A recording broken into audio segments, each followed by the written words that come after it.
Hello, everybody, and welcome back to another episode of the HalfGen podcast. What's up? Thank you. Hoping you would do it. I was like, come on! Do it. Do it! Ross, how's it been? How's things? You know, things are going, man. Things are going. Been gaming a lot recently due to a recent acquisition since our last episode. So, been having a pretty good time. Do you want to just get into it?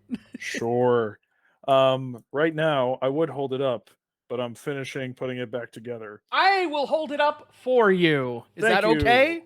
Absolutely. Please. Fantastic. Ross got himself one of the... Hold on. Nope, that's Mitch. Hello, Sam. Hey, Samus. Hi. Ross got him one of these. Here we go. You're on. Hey. You're live on deck. Hey, what's on deck? Yes, I got my Steam Deck. Oh God. Okay. Was it everything you dreamed it would be? Yes. It's okay. For years, I've been such a huge. Anyone who's listened to the podcast knows I'm a huge proponent of the Switch. I love being able to play my games wherever I want to play my games. And I think even at one of our first episodes this year, I broke down my email from Nintendo. And they were like, here's a breakdown between docked and undocked mode in terms of how many hours you played. And it was basically 50-50 for last year. So, I mean, myself and the rest of the world have been praying for a Switch Pro for years. Yeah. And Nintendo says, nah, son, we're still making money. So, no, they made this instead. Oh, I have it.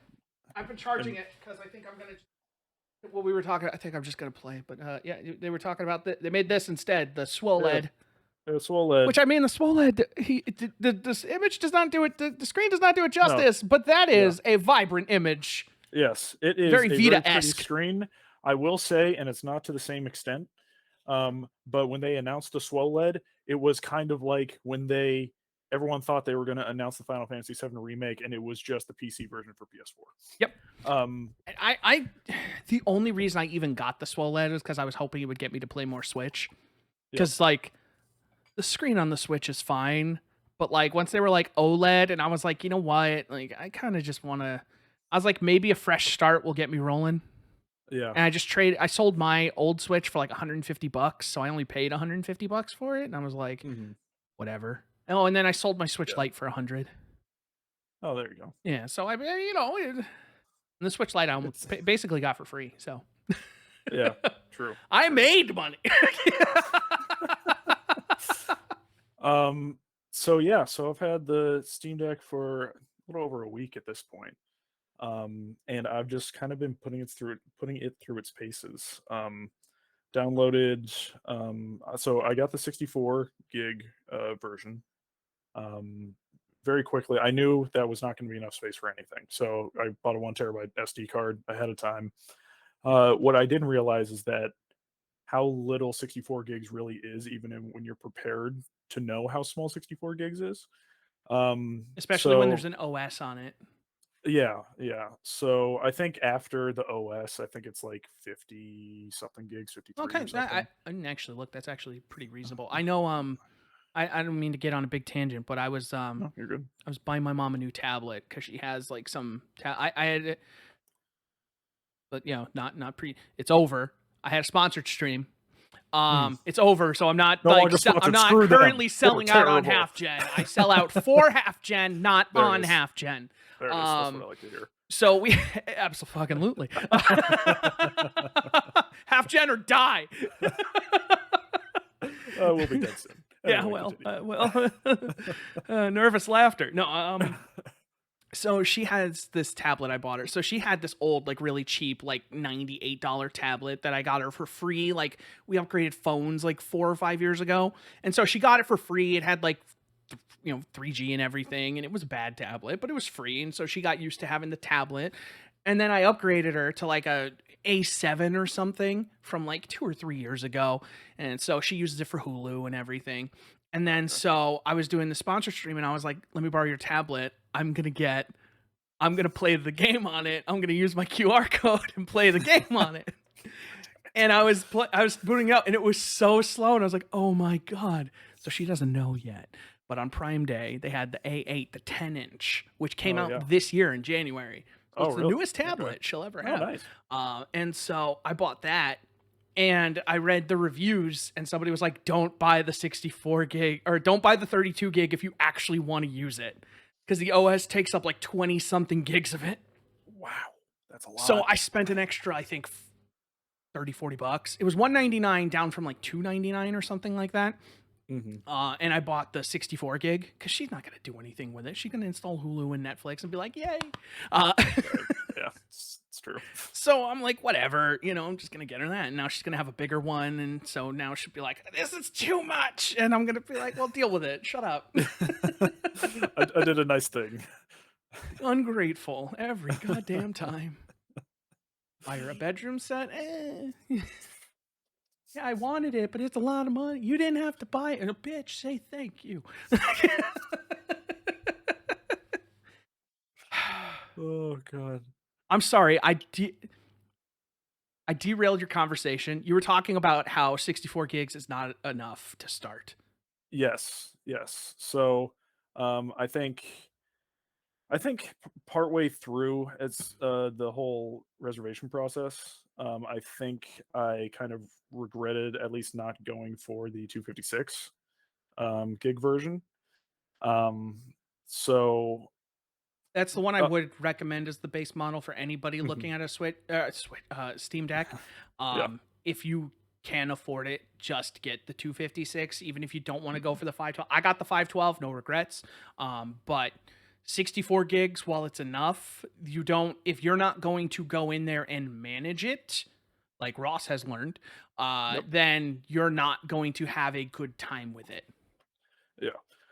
So one thing that Valve doesn't tell you is that when you install games, even on an SD card, um, it stores a lot of like shader data on the internal storage, but it's not. When you look at your internal storage, it doesn't identify it as such. It just says other.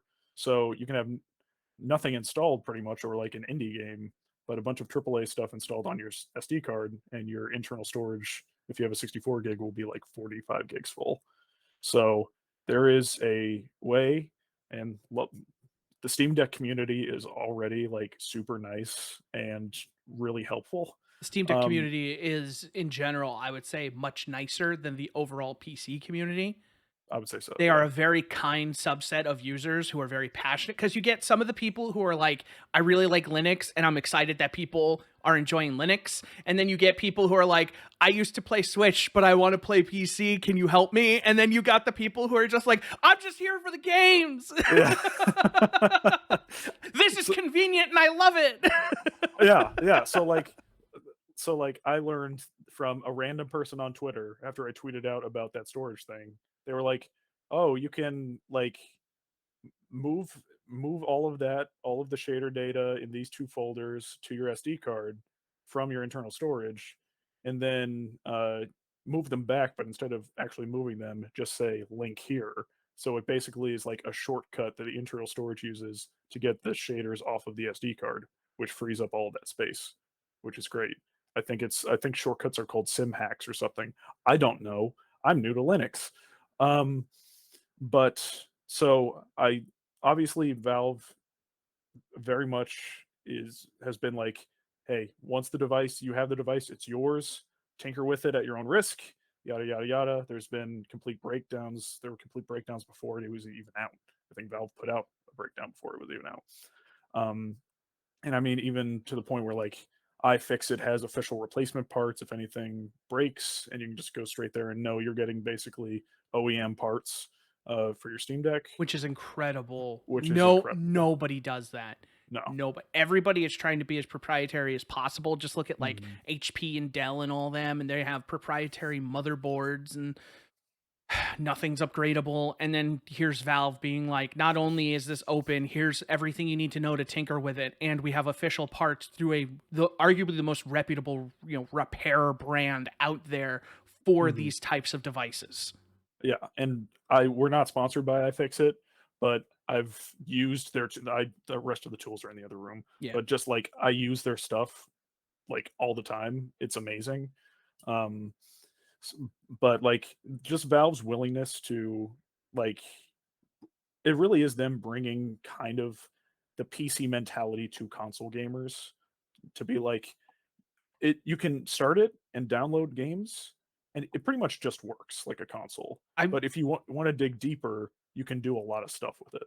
I would say, at least with the Steam Deck as it is right now, unless you are willing to at some point go into the OS potentially, like if you are someone who wants to buy a Steam Deck and be like, I never want to have to go into the main OS to address anything, you should not buy a Steam Deck. If you are just like if you have a Switch and you're just like, "Oh, this is a Switch but PC," it is not. It is a Switch with a back end and a lot of compatibility stuff that may or may not have workarounds, and you need to be willing to dig and find those workarounds, because at its core the Steam Deck is a PC, Mhm. and it is a Yeah. Linux PC, which you've never Yes. used before. you know, No.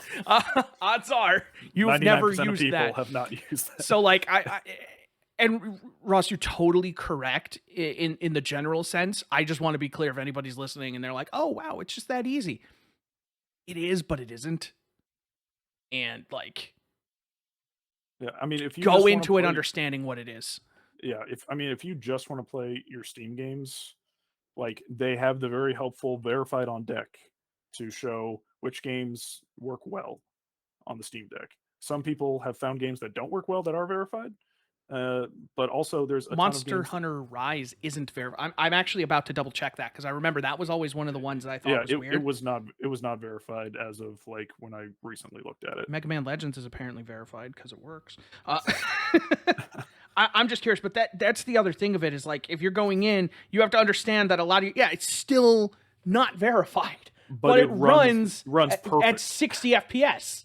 Yeah, so you Meanwhile, games that are fully certified for deck, like Deathloop, run like shit.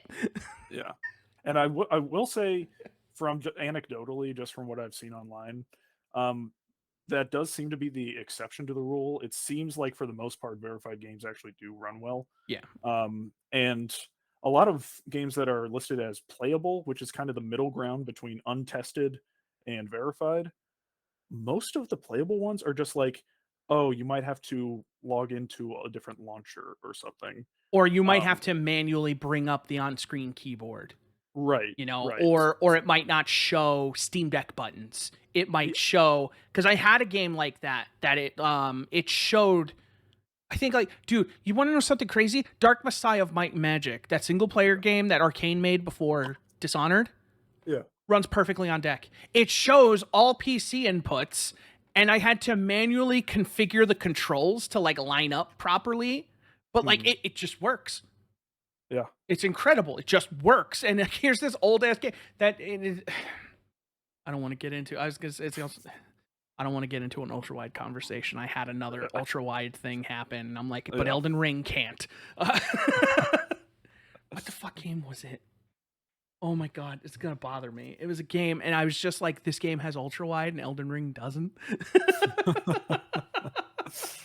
um, but y- yeah, it's been a very good experience so far. So I've put a decent amount of time. I'm gonna. I never actually owned Slay the Spire on Steam. I owned it on Switch. I owned it on my cell phone, and I owned it on Epic Game Store, but I never really wanted to play it on Epic Game Store. So I've put like I think like 60 or 70 hours into Slay the Spire on Switch. I bought it on Steam during the summer sale, and got introduced to the wide world of mods for Slay the Spire. So base game has 4 characters. I added the Knight from Hollow Knight, who has his own complete deck, and there's a whole mod that adds like custom events and stuff. I added Joker from Persona 5, who has his Ooh, own deck. I added Yugi from Yu-Gi-Oh, who has like the Dark actual like Magician. deck stuff. Yeah. Yes. All right. Um, I'm and mm, and never and played 2B. Slay the Spire, but Yep, maybe. and 2B as well. Of Um, course. yeah, She's in but like everything. yeah, so like Steam Workshop stuff does work on deck, and you Yep. can access it from deck, which is nice. Um, but kind of early on, I said I'm really interested in kind of the emulation side of things on the deck, and there's a website called EmuDeck, which uh, you basically download and run a script. Oh boy, it's washed out. I Come know. on, Come on. come Oh, on. oh, oh, Oh, oh. Mega Man Legends. There it Yeah. is. Um, it's called EmuDeck, so where it doesn't actually download really like apps or anything.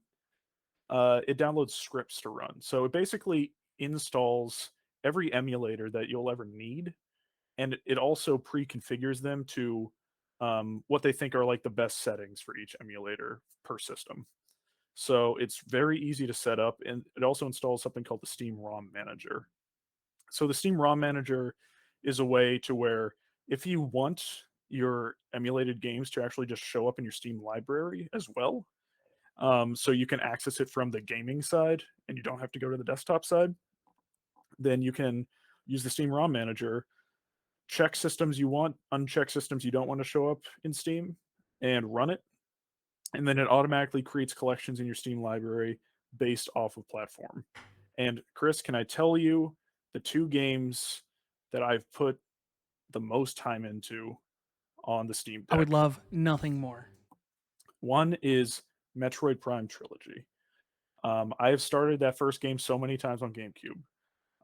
But there is something I found out about because it was one of the actually one of the emulators that was installed, which is a fork of the Dolphin emulator, which is the GameCube and Wii emulator, called Prime Hack.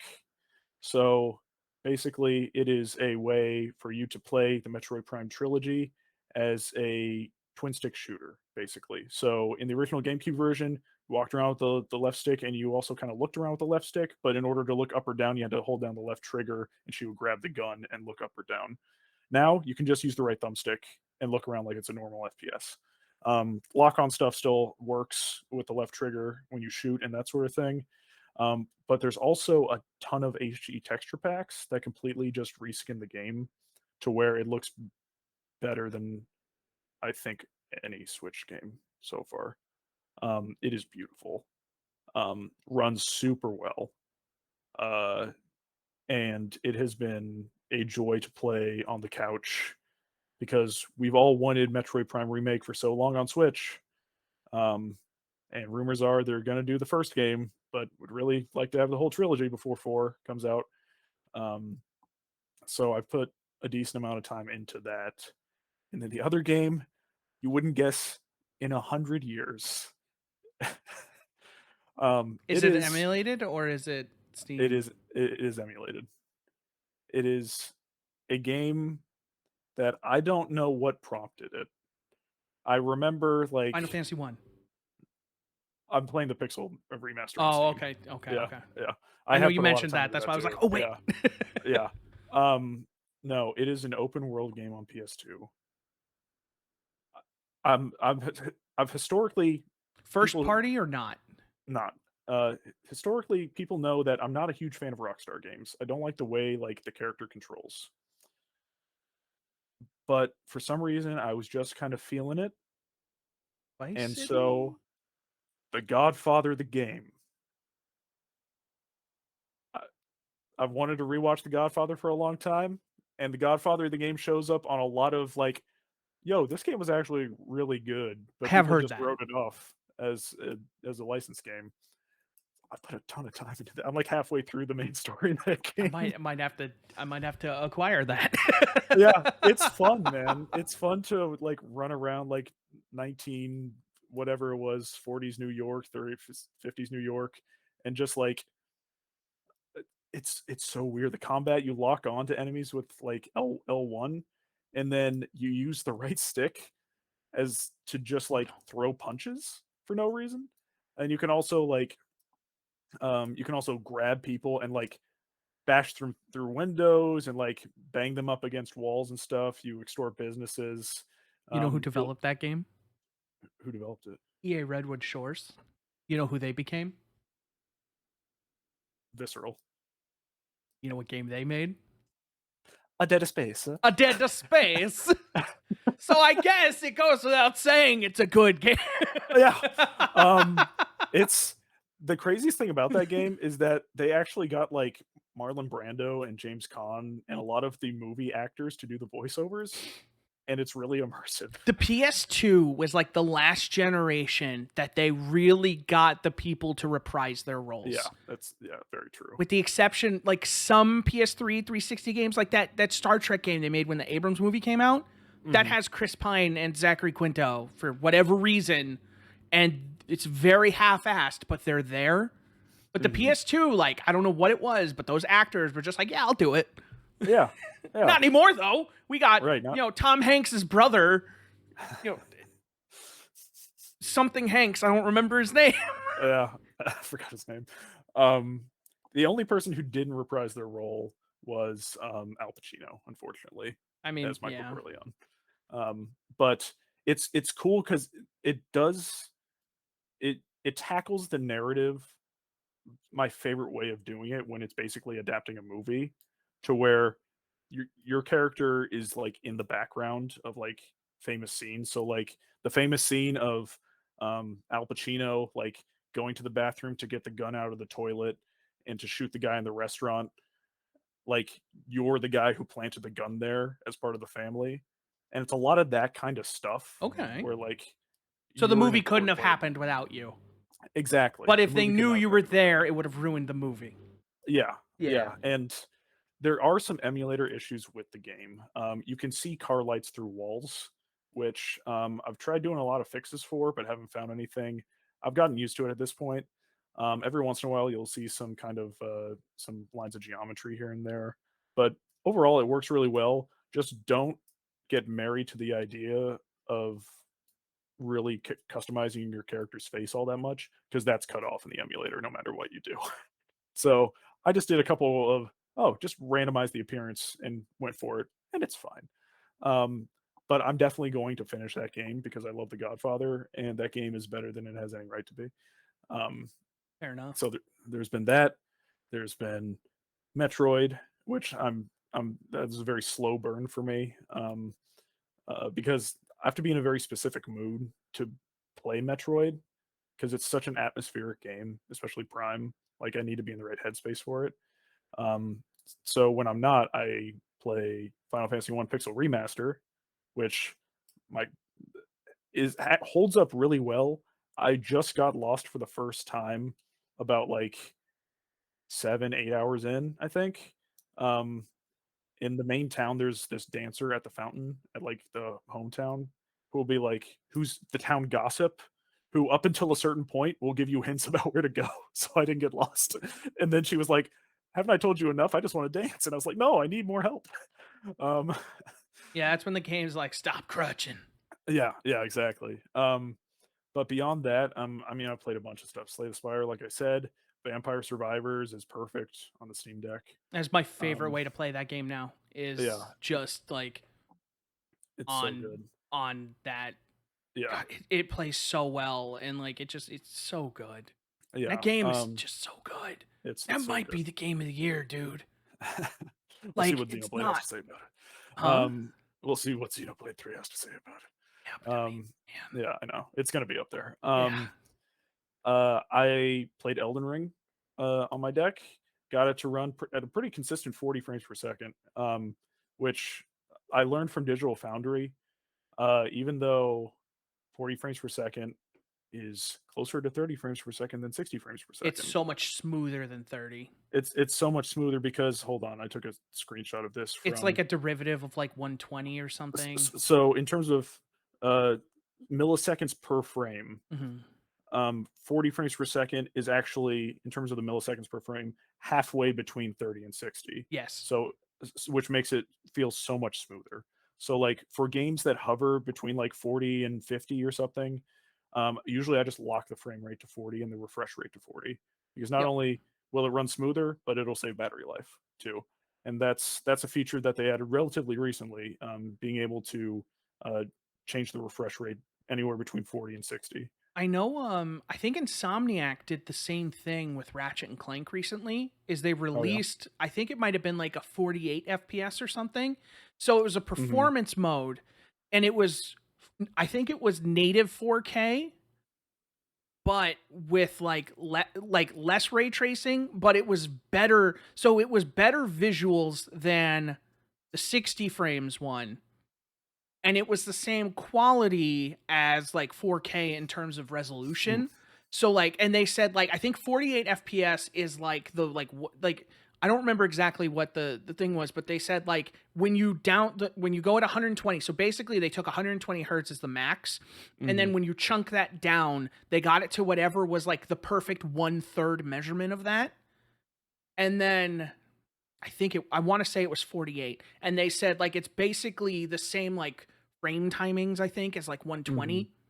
It was some Okay. weird thing, but they said like it's smooth. It's not quite as smooth as 60, but it's way smoother than 30. And they were Yeah. like, so we got this perfect like kind of middle ground visual mode that has all the fidelity, not as many of the effects, but it has incredibly locked and smooth frame rate, Yeah. Yeah. which I'd be So okay with that. yeah, I mean, it's when it does come to these like when it does come to these games that just can't quite hit 60, which is obviously honestly a lot of the AAA games, because the Steam Deck is very powerful, but it's still a handheld. There's still compromises. So so most of like Elden Ring, Cyberpunk is weird. I haven't actually started it myself, but I haven't played it on deck yet. It was 40 Um, FPS, by the way. Just like you said for the Steam Deck, I just looked oh it yeah, up. It's it a was 40. 40 FPS mode, so it's lower latency than 30. It looks Hmm. better than 60 performance RT, and it's only 6 milliseconds slower than 60 FPS performance RT running on a 60 hertz display. Yeah. So So it's the fa- everything you could ask for. yeah, so 40 hertz mode is fantastic on the deck. Um, Weird thing about Cyberpunk, that I've seen from a few videos, and I don't know if they've updated it yet or not, but basically when the deck launched, CD Projekt Red put in the graphic settings a Steam Deck, so it was like low, medium, high, ultra, and Steam Deck as a Oh, preset, and it ran like crap. It wasn't optimized for Steam seems Deck like at the all. opposite of what that should do.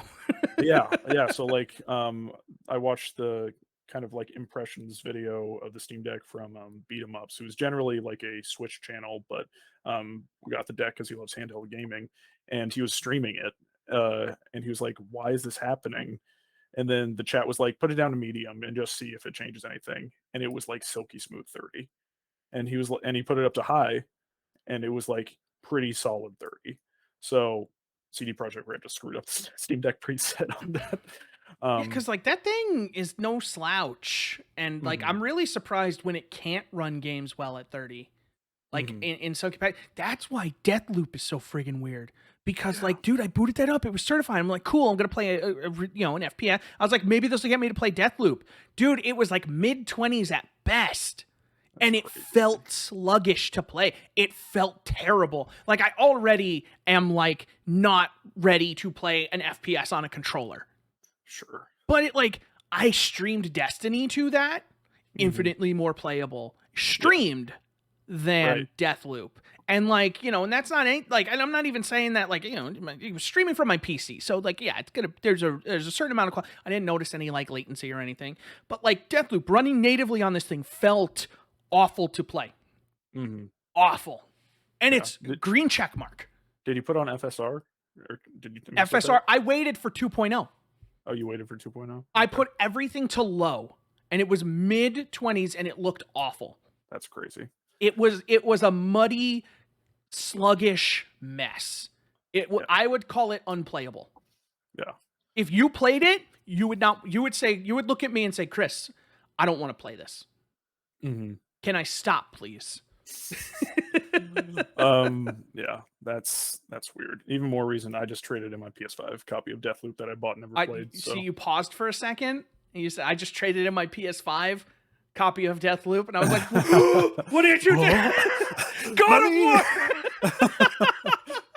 War!" um, yeah, and I got like $5 for it, so that's great. Um, but I won't talk too much longer. No, take your time, man. But I played through After Death's Job.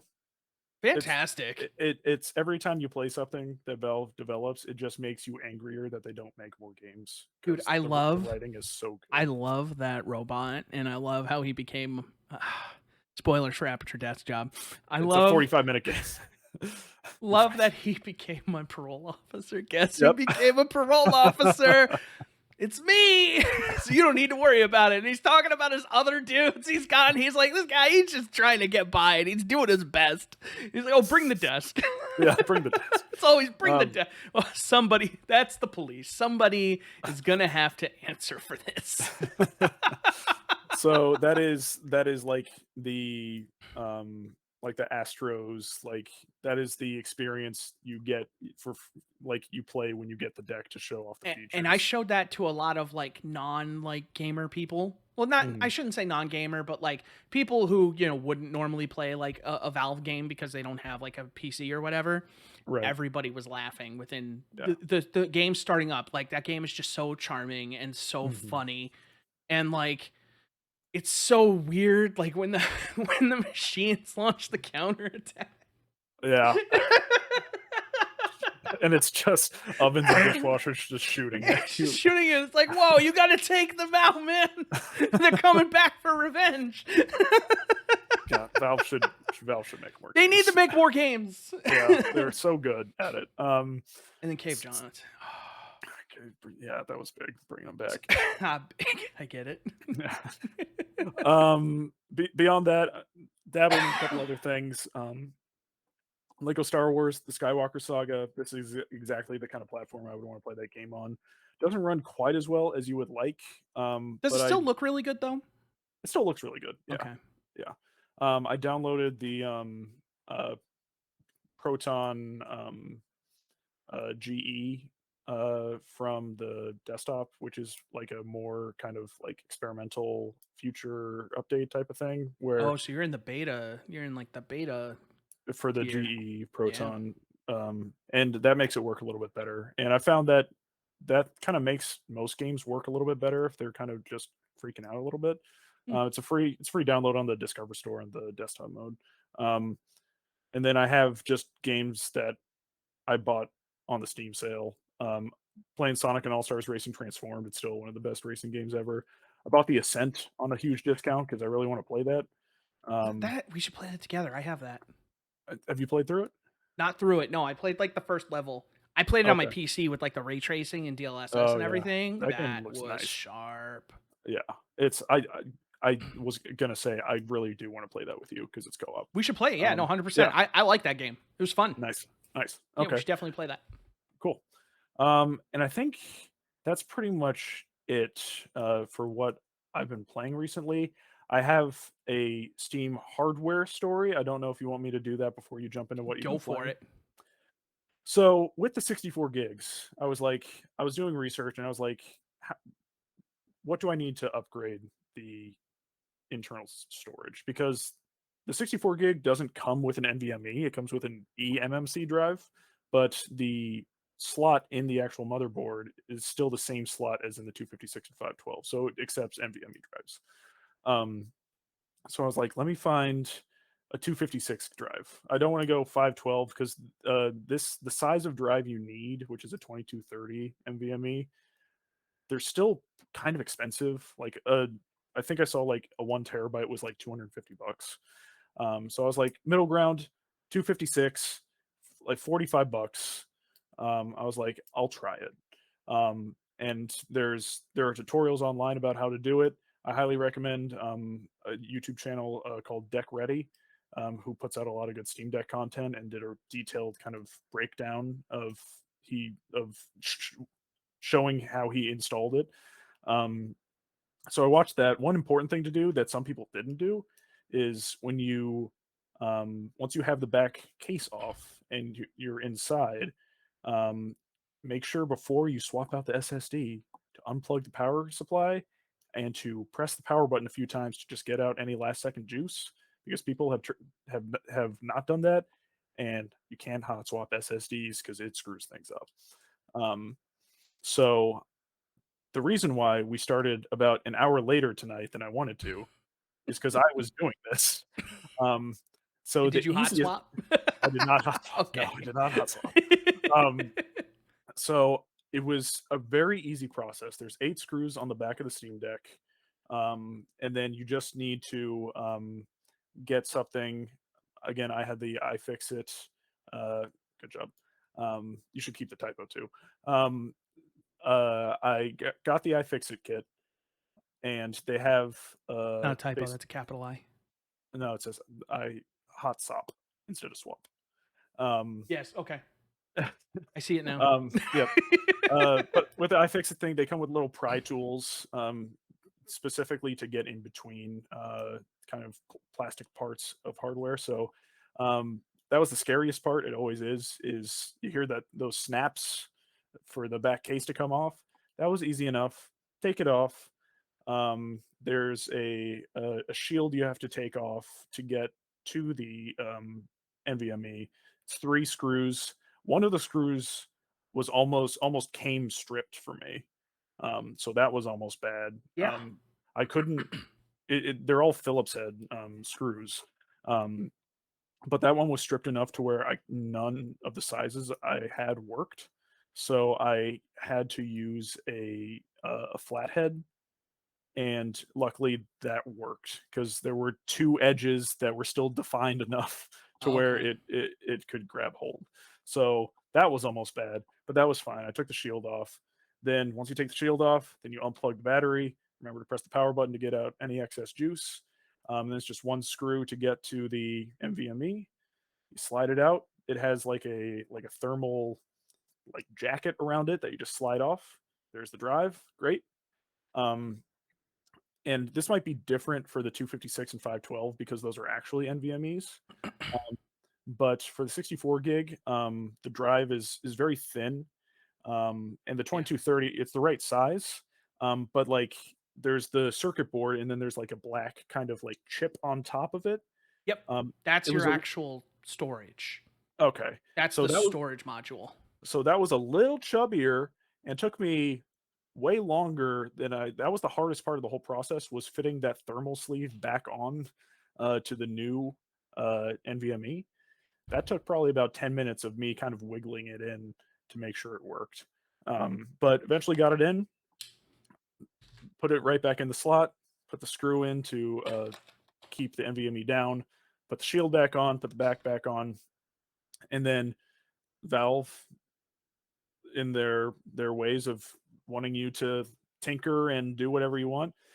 They have the basically the disk image file or whatever it is for SteamOS, which you can download straight from their site. It's a 2 gig file. The second hardest part of reinstalling SteamOS is making sure you have an 8 gig USB drive in your house. Yep. It's only a 2 gig file, but they say it must be an 8 gig USB drive. And so I find one I think is at least 8 gigs. I start there's a tool called Rufus that basically will reformat it with the SteamOS on it.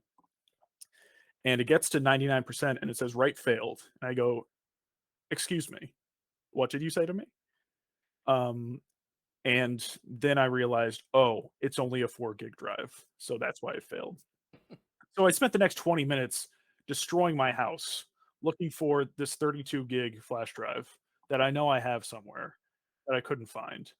And then You of got all me people, panicking now because now I can't find my flash drive well, because luckily you I'm don't like, need to oh, luckily you don't need a re-image of SteamOS. yeah, but I Um, might need that. yeah. Where did Um, it go? but of all people, guess who came to the rescue? Tony, not Cypher, uh, original Tony, Did he because drive one up to you? no, he had this little portable external drive with Batacera for for my Retroid to start that emulation process, and I was like, I wonder if It this will will. work, Yep. and it did work, and that was 512 gig. So got it, installed it on there, um, started up the Steam Deck with I didn't have a USB A to C adapter, but my wife does have uh, a USB C dock, so I used that, plugged in the USB cable with the drive and the disk image, start to update it. It's working great. And then we get to the point where it's starting to, I guess, install updates for SteamOS. And it kept, like, it would say installing 3 minutes, and it would get through the whole progress bar, and then it would start over and say installing 3 minutes, and then go through the whole progress bar and start over. So I looked online to see if anyone was having the problem, and someone on Reddit was like, "Yeah, I guess it has to it has to download every single up. It can't just download the latest update and be fine with everything else before it. Oh, It it has has to to go download." sequentially. Yeah, Or oh yeah. but it was doing that for like half an hour, and this is why I was later than I wanted to be for the podcast, because I was like, it's surely almost done. So eventually, I just had to like hold down the power button for 10 seconds, hard reset it, and then I had to do that 3 or 4 times before the update would take, and it would finally actually restart the operating system. So that part of the process, still, this is a first gen piece of hardware and new software.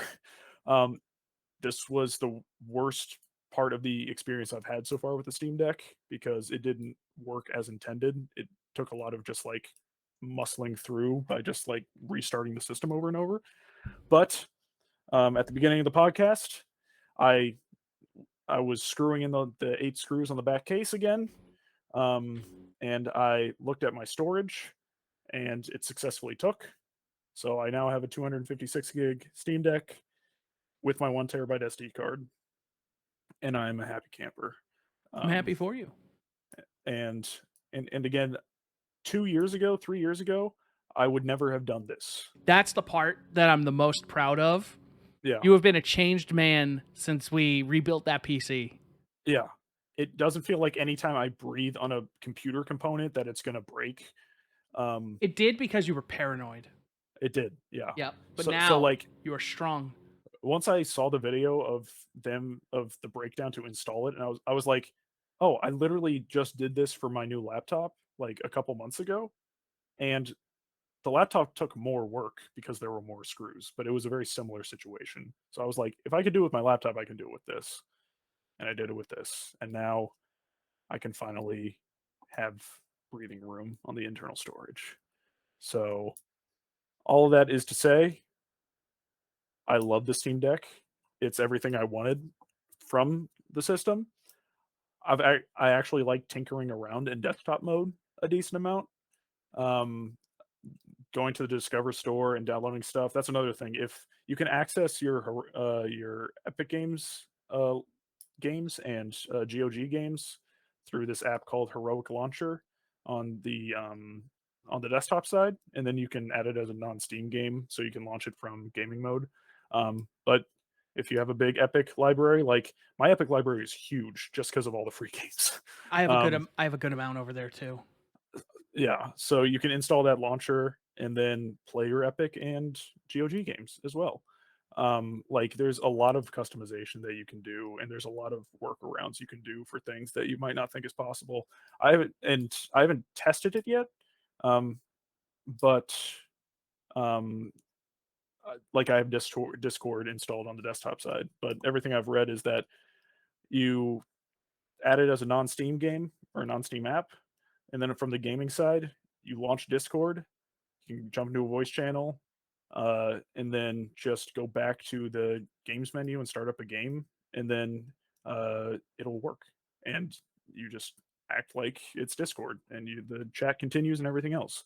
Yeah. Um, so I think that's how I'm going to play a lot of games moving forward, online with the guys, is on Steam Deck using Discord on Steam Deck, because The Bluetooth performance has been great in terms of like syncing devices. It's been super easy. It hasn't been finicky at all, which is great. And the battery life has been solid. Dude, on emulators, the battery life is incredible. Yeah, yeah, Like, dude, I play Mega Man Legends. Like, I play a half-hour Vampire Survivors, and I'm like, I can.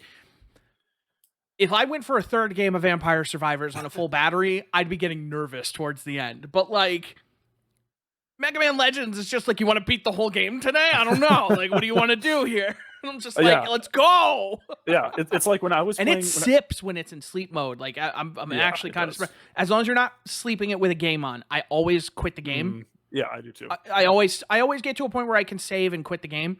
Mhm. But like once I do that, I'm like golden. Yeah. And then I just turn it off. Like I haven't played, I'll be honest, I haven't played my Steam Deck in like 5 days maybe, just because like I haven't really had time. Mhm. It's at like 60%. When I was playing it last time, I left it at like 70 something. Mhm. Low Yeah. 70s. So like Yeah. it's nothing. Yeah. I mean, when I was playing Elden Ring, I played it for about an hour, and when I was ready to be done and quit the game, I looked to see how much my estimated battery time left was, and it was like I think it was an hour and 10 minutes.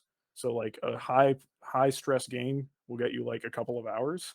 I was playing Slay the Spire, and I unplugged the charger and was at full charge. And then after like 20 minutes, I just looked at the battery to see how much estimated time I had left. It said 6 hours and 51 minutes.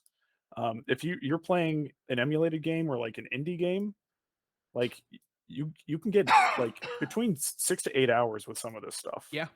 The battery is actually, I think, very good for how powerful this thing is. And a Um, lot of it comes down to just, this isn't as much of an AMD versus Intel thing, but it's just, mhm, AMD does a really good job of getting a lot of performance without sucking down a lot of power. yeah, So like, you couldn't do something like this with the battery life it has and the performance that it has with Intel. You'd probably go like, to ARM, and then that creates its own like thing of compatibility issues. So that's impossible at this point. So mhm, it's really cool that they partnered with AMD. They built this custom chip. So Valve had a say in how this chip was built. And, they built a chip that was going to be perfect for their machine. yeah, yeah. And I'm happy to like see how successful it's already been. You're seeing like stories come out of developers saying that like our games just work on it, and that's very, very nice. Yeah, they And just turn them on, like no testing. They're just like, I wonder if our game works on Steam Deck. And 9 times out of 10, it does. yeah, And then and they launch a patch just to optimize, tweak a couple mhm, things here or there, and all of a sudden you got a game that's running at a perfect 30 or a perfect 60 or a perfect 40, whatever the case may be. I know, mhm, like Intergrade, when you set that to 40, it's basically locked at 40. You get mhm, occasional dips into the 30s, but like it'll pretty much stay locked, low settings, locked at 40, and it'll just play, and it looks great. yeah, yeah. And there was an interview that came out with Gabe Valve made a Newell. better Sony handheld than Sony did. Yeah, well, they're gonna Well, support it I at mean, least. the Vita It wasn't the is Vita's fault. good, and the PSP was good. It was the pirate.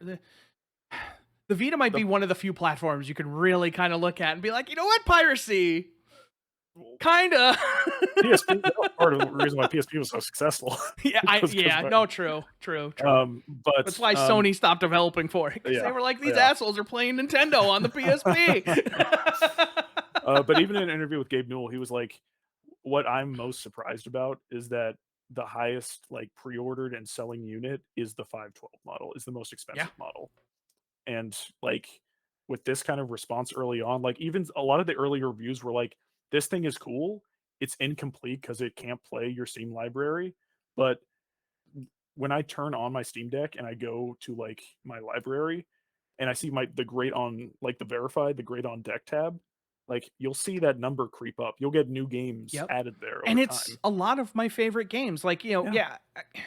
Yeah, it sucks I can't play Destiny on my Steam Deck without streaming it. At the same time, I don't want to play Destiny with a controller. So, exactly. how much is that really hurting me, And then it's like, Yeah, okay, now I can't play Destiny. Let's dig into this backlog yeah, yeah, and play Mega Man Legends. and play Mega Man Legends. Yeah. It's the best. It's the best Mega Man game.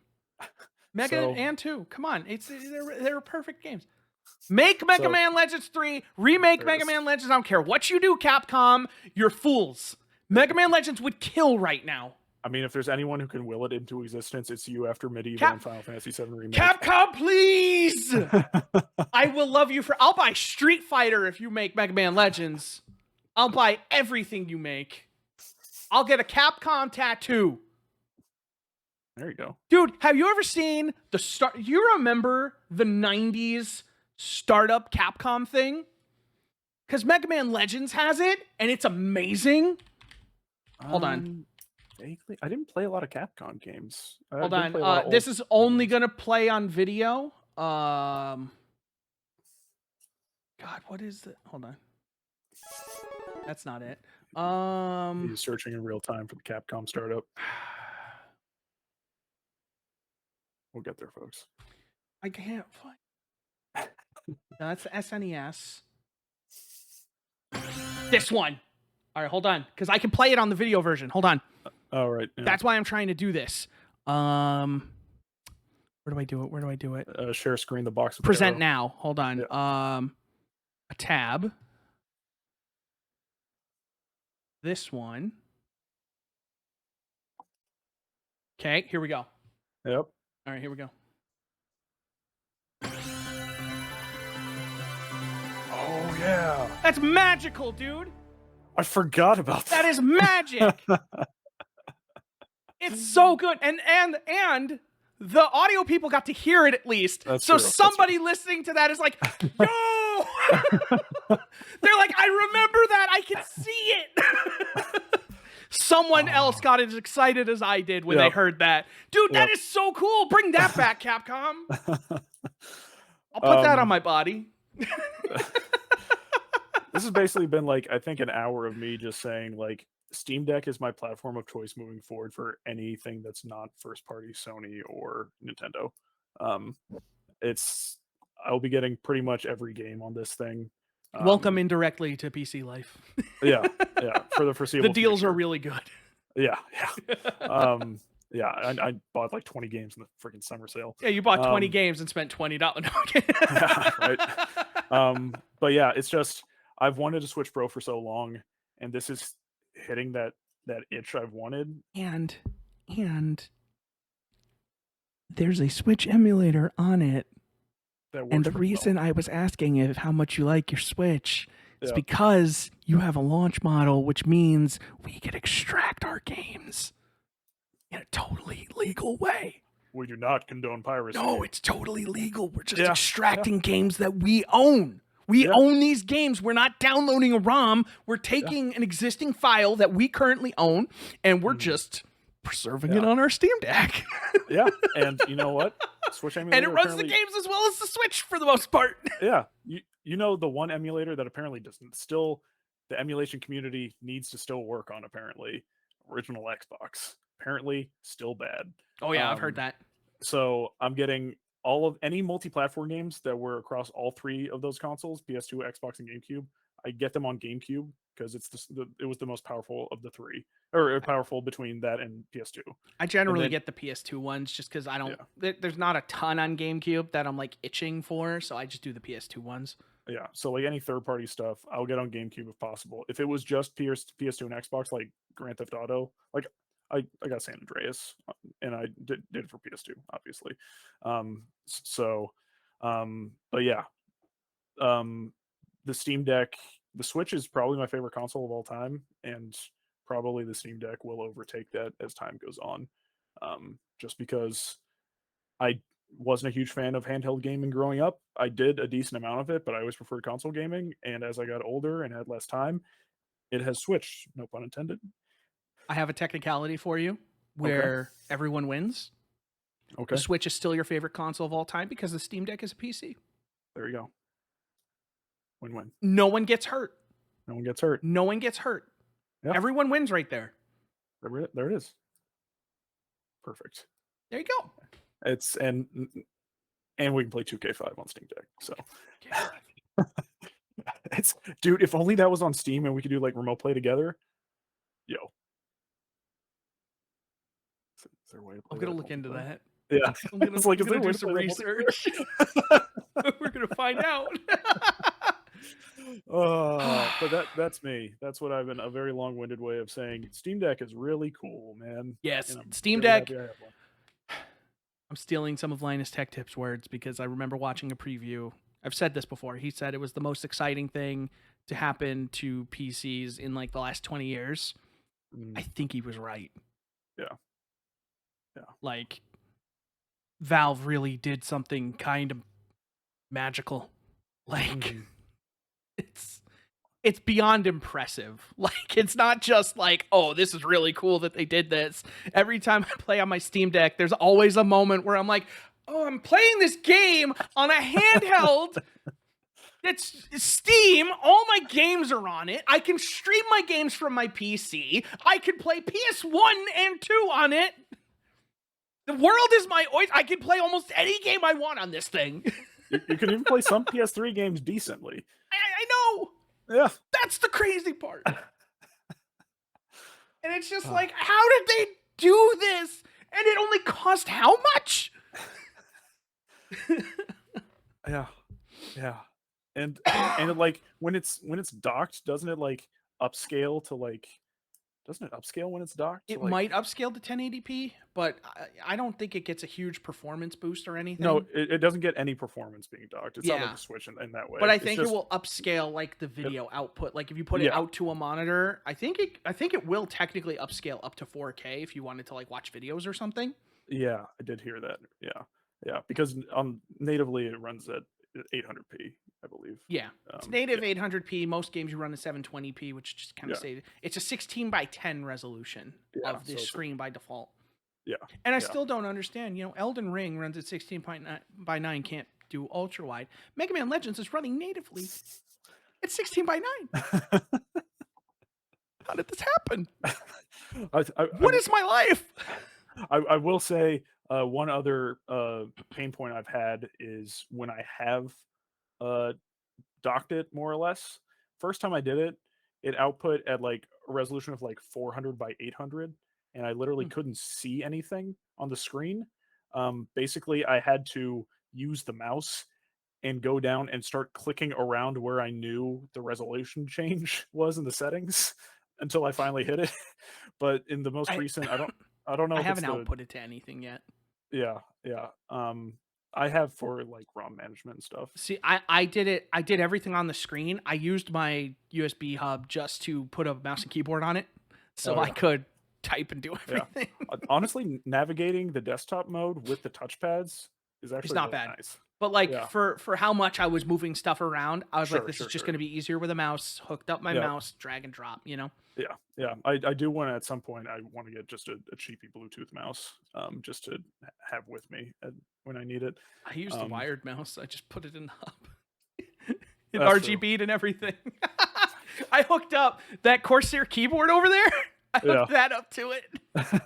And I'm just sitting there, okay, find this file. Okay, drag with my SteelSeries Destiny mouse. I'm like, drag, drop, and okay, here we go. And I'm just like, God damn it. Like, this is like, I'm back to having two mice and two keyboards. How did I end up here again? How did I end up in a dual PC? And then I'm Oh, sitting there, I'm like, can this run OBS? it can. Can I just render? Can I just output to this? Yeah. And just another like another showing of how like consumer friendly Valve is with this. The fact that even the cheapest model of the Steam Deck comes with a carrying case is so huge. And it is It's a it's good nice. case over Yeah. there. It's out of reach. Yeah, and yeah, mine is too. But and like there's a slight difference between the 64 and then the other ones. Mine is colored, I think. Yeah, yours is colored and the interior is a different color and It's I like think the it's like Alcantara kind of feel. and a slightly different material. Hmm. Um, but like one thing I didn't know is that the strap on the back of the case and the divot, that's for your power supply to wrap it up and hold it in there when you're traveling. I don't trust it. But Yeah, no, I don't either, but that's yeah, okay. You know, but good effort. it comes with a case, which is I mean for Switch or anything else, if you want a nice case, that adds on another 50 to 80 bucks if you are going to get something nice. So the fact that that's included even with the cheapest version is super cool. Um, I'm done. I swear. So I just wanted to fill people in because I was moving around a lot earlier, and I just wanted Yeah. to clarify for anybody watching the video. I panicked because I couldn't find my flash drive, and I don't know where it is, so I bought a new one because it's Prime Day. So I just went on and bought a new one. Ross, I have something that I meant to show you when you were here, Okay. and I forgot. Okay. I will show you now. Actually, did I show you? What there's a Halo Infinite Master Chief thing. Oh, nice. It's a nice Master Chief. Hold on. Remember the time neither of us have finished Halo Infinite yet, and we're For the huge time Halo fans? Infinite wasn't worth finishing yet because it's not Yeah. finished. Finish the fight. Finish the game. Co-op. Not complete without co-op. You can't change my mind. Yep. What the hell is this? I didn't know there was something. Oh, there's instructions. Huh. It's like a play arts kind of thing, but it's Oh, nice. yeah, Comes with a it's a sword. really nice, detailed Master Chief. Is that gonna live with your Gundams back there? Yeah, I really like that they show up, and then you can kind of Yeah. see my other. Okay, you can kind of see my other Master Chief chilling right there too. Oh yeah. Dun, dun, dun, dun. I still really like the Master Chief. I just really don't like 343 Industries because, like, boy, are they doing everything they can to make me not enjoy Halo much as they can. Yeah. Still like Bungie, which is weird because I didn't like them for a while, but how the turns have tabled. Tabled indeed. So I bought this because I got an email and PlayStation was like, "Hey, these are available."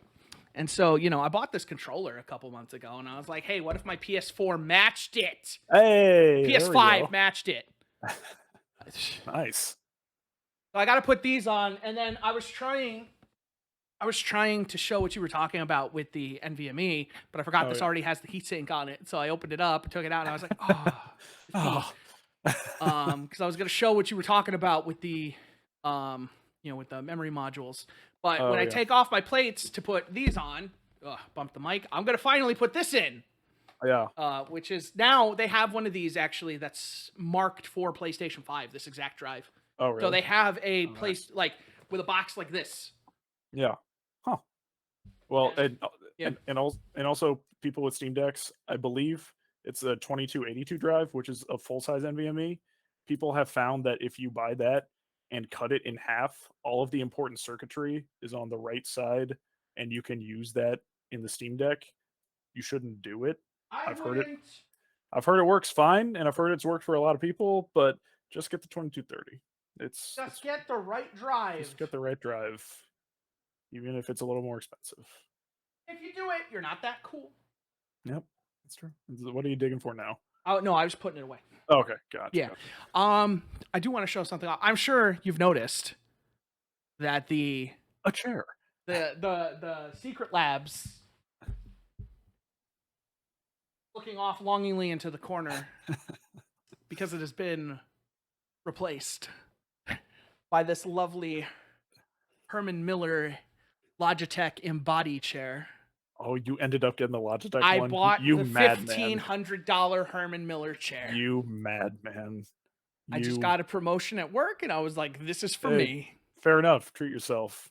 And I've always wanted a really nice chair, and the Secret Lab is very nice, but it's very particular about your posture, and it's just like, if you're not going to sit with good posture, your tailbone is going to be in quite a bit of pain. And, after some long gaming sessions, the posture fails. The posture check, much like in Elden Ring, the posture fails, in Dark Souls. And so my tailbone hurts a lot. And I was like, you know what? I'm just going to buy a really comfortable chair. And can I tell you, the first time I sat in this chair, wow. I can't wait to try it out when I come visit. This is a comfortable chair. Dude, it has an adjustment in the seat that you can extend the seat out to fill under your legs. Yeah. Yeah. Dude, the back, all of this is adjustable with the turn of a knob. Wow. So I have better posture on this than on the chair that wants me to have good posture. I'll ask the question that everyone's thinking. Does it have RGB? No. Thank God. No. Got a 12-year, 100% warranty, though. That's nice. It better. For $1,500, damn well better. But yeah, this thing is like the memory foam. Yeah. In the seat? Wow. Yeah. This So thing feels incredible, and it doesn't even have the headrest yeah, because that's good. Herman Miller, like, famously doesn't. But can I tell you, I don't miss it? Yeah.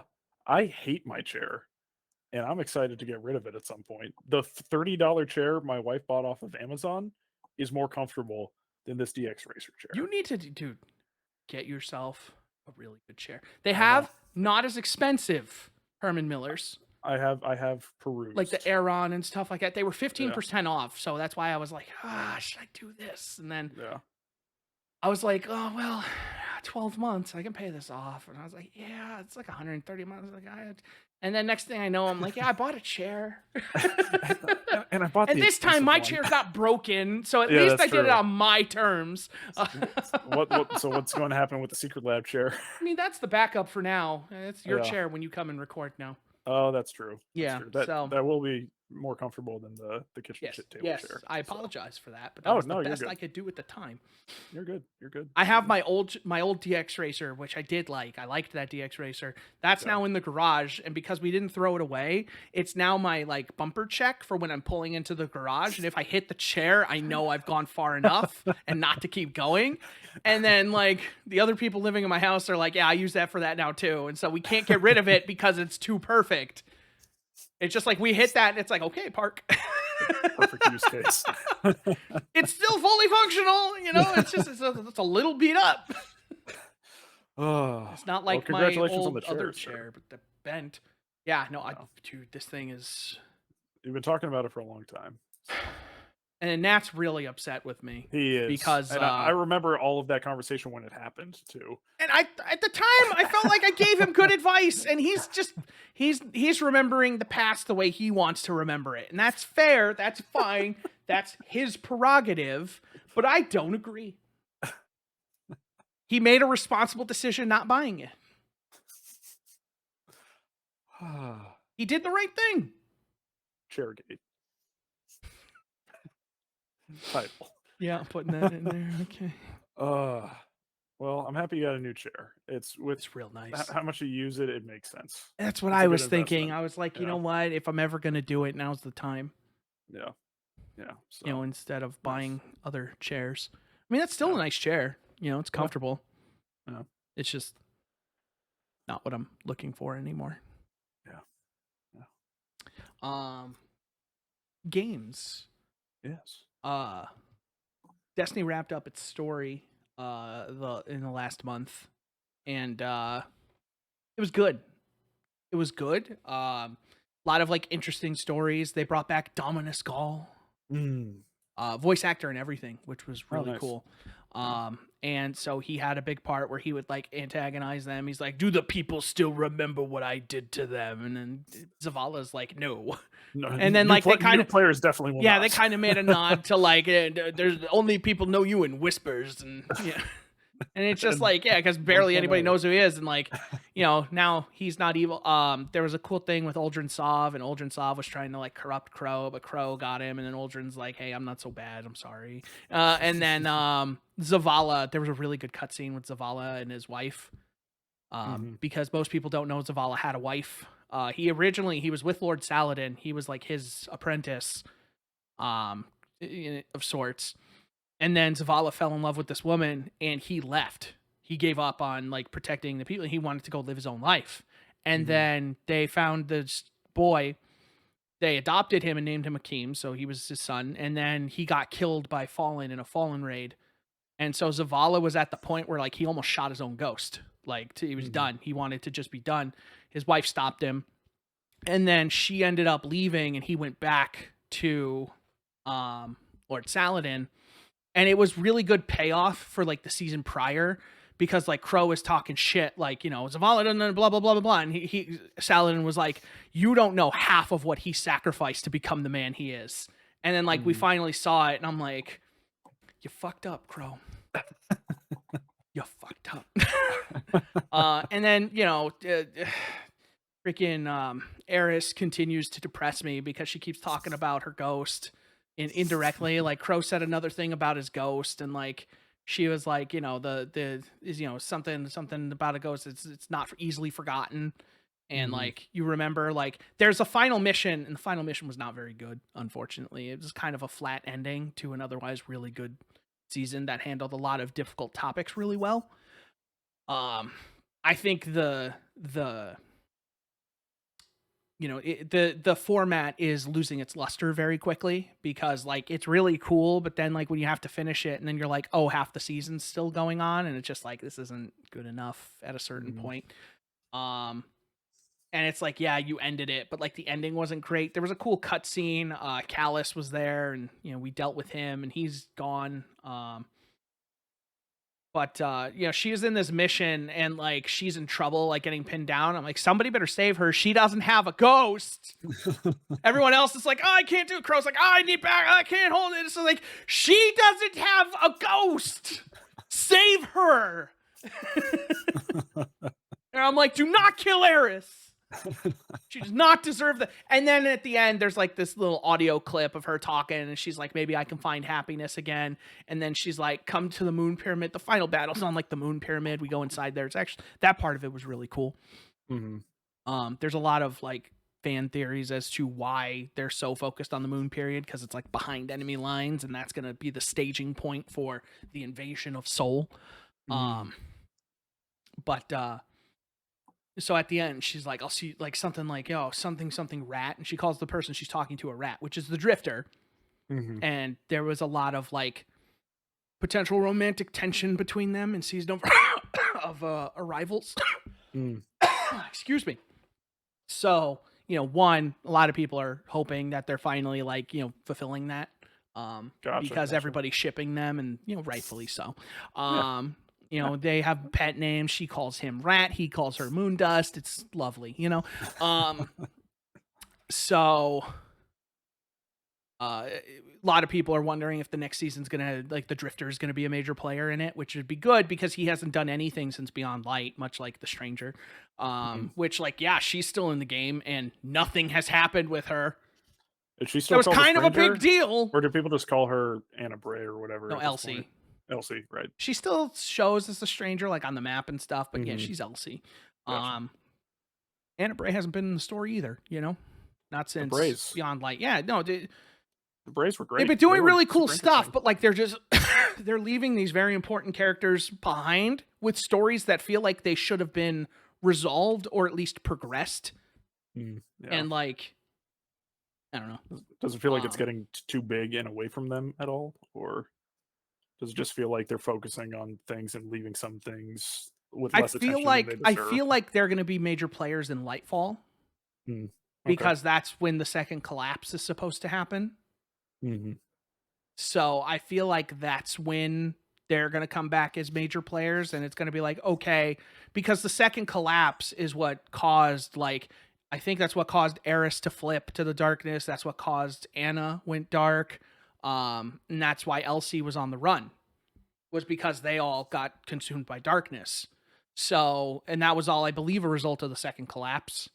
So What is when Osiris up to these days? he is recovering from being He's taken by still recovering. Savathun. Yeah, Okay, I wasn't sure. he is not conscious as far as we're aware. Saint's there like all the time when he's not feeding the pigeons in the hangar. Sure, sure. They talked about Mithrax in one of the seasonal things, so he's still around, and I'm hoping we see more of him soon. Because like now that we've had the Cabal as like there are Cabal on the helm right now, just two dudes like standing guard by the Crown of Sorrow. I've named them Hank and Frank. I like Yeah. that. Yeah. That's good. So Hank is on the left, Frank is on the right. Every time I go through, I'm like, Hank, Frank, walk through. So like we've had a lot of interactions with the Cabal now, and we had interactions similar with the Fallen, with the Elixni. I have to be careful. See, this is what Destiny has done to me. The Elixni are like the House of Light, the ones who live in the city. They're the cool ones. They are Elixni. Fallen, bad name, only for the evil guys. We don't call the Elixni Fallen. They're good. They're our friends. They're not Fallen. They are Elixni. We don't talk about Fallen. No. No, no, no, no, No. no. But yeah, I'm still playing because I'm having a good time. I've switched my loadout a little bit. I just like playing the game, but like I'm definitely like kind of reaching that point where I'm like, I'm gonna play more other stuff. Mhm. but I'm still playing. Mega Man Legends has taken up a lot of my playtime, especially like my casual kind of late night playtime. Mhm. I remember what game I played. Sacred 2. Oh, yeah. That had ultra wide support. And what year did that come out, Chris? 2012. So I was playing it on PC, and the PC version by default doesn't have good controller support, but it has an expansion that the console version doesn't have. But the console version was only $2.49 on the Microsoft Store and was backwards compatible. So I booted up my Series X and played that for a little bit, and then I was like, boy, this looks like an Xbox 360 game. And you know what doesn't look as good as you remember? Xbox 360 games. They do not look like back in the day. Those games looked like, wow, how are games going to look better than this? And now you look at them now, and it's like, is that a PS2? Oh, Is that an original Xbox? What is Chris. this? Oh my god! Mega Man Legends looks more crisp. You know what the ultimate test of ultra wide support would be? And I hate that I'm forgetting the name right now, but it's your least favorite game of all time We'll never know. that We'll TJ never sent you know. like 10 We'll never know. copies of. We'll never know. I'm not going to say it. We'll never know. I'll just have to ask TJ No. and then have him send you more copies No. unless you tell me it right now. No. It's still in the freezer. I keep wanting to say Stormfront, but it's not that. Boy, I'm getting old. It was just You're younger than me. Calm down. as of this recording, my birthday was yesterday. I'm old. Yes. I feel the weather in my joints now. God, you are an 80-year-old man in a 31-year-old's body. Wait, 30 or 31? 31, right? 31. Yeah. 31, yeah. Because you're not as younger than me as I think you are most of the time. I'm a 91 baby, so I'm always 1 year below the end of the actual year. So 2022, I'm 31. See, that's weird though, because my sister's 2 years younger than me, and she's a 91. She was born so she was technically born like 5 days before my birthday that year, but she's 2 because I'm 32. She's 30. Oh, so it's like a year. It's just because you're July. Like a year and a That's half. what Yeah. it is. Yeah. I'm like a Yeah. year and a half ahead of you. Yeah. Ish. Yeah. So if I was a 1990 baby, it would be way easier because 2022, 32, 2023, 33. But no, it's always Mine going is fun though. Like you wouldn't think 89, but mine's fun because every next year when I turn 33, it's going to be 11 11 23, so it's always like I get the 11s. No, that's fair. No, this year, I'm sorry, it's 11 11 22. Yeah. So I get the multiples of 11, so I'm going to be 11 22 33, nice. Skyrim came out, I turned 22, Skyrim came out when I was 22, Ross. Yep. Boy, we're old. Yeah. It's been a while. Oh. Jesus. What else have I been playing? So yeah, Sacred 2, I want to find a good controller setup for it on PC.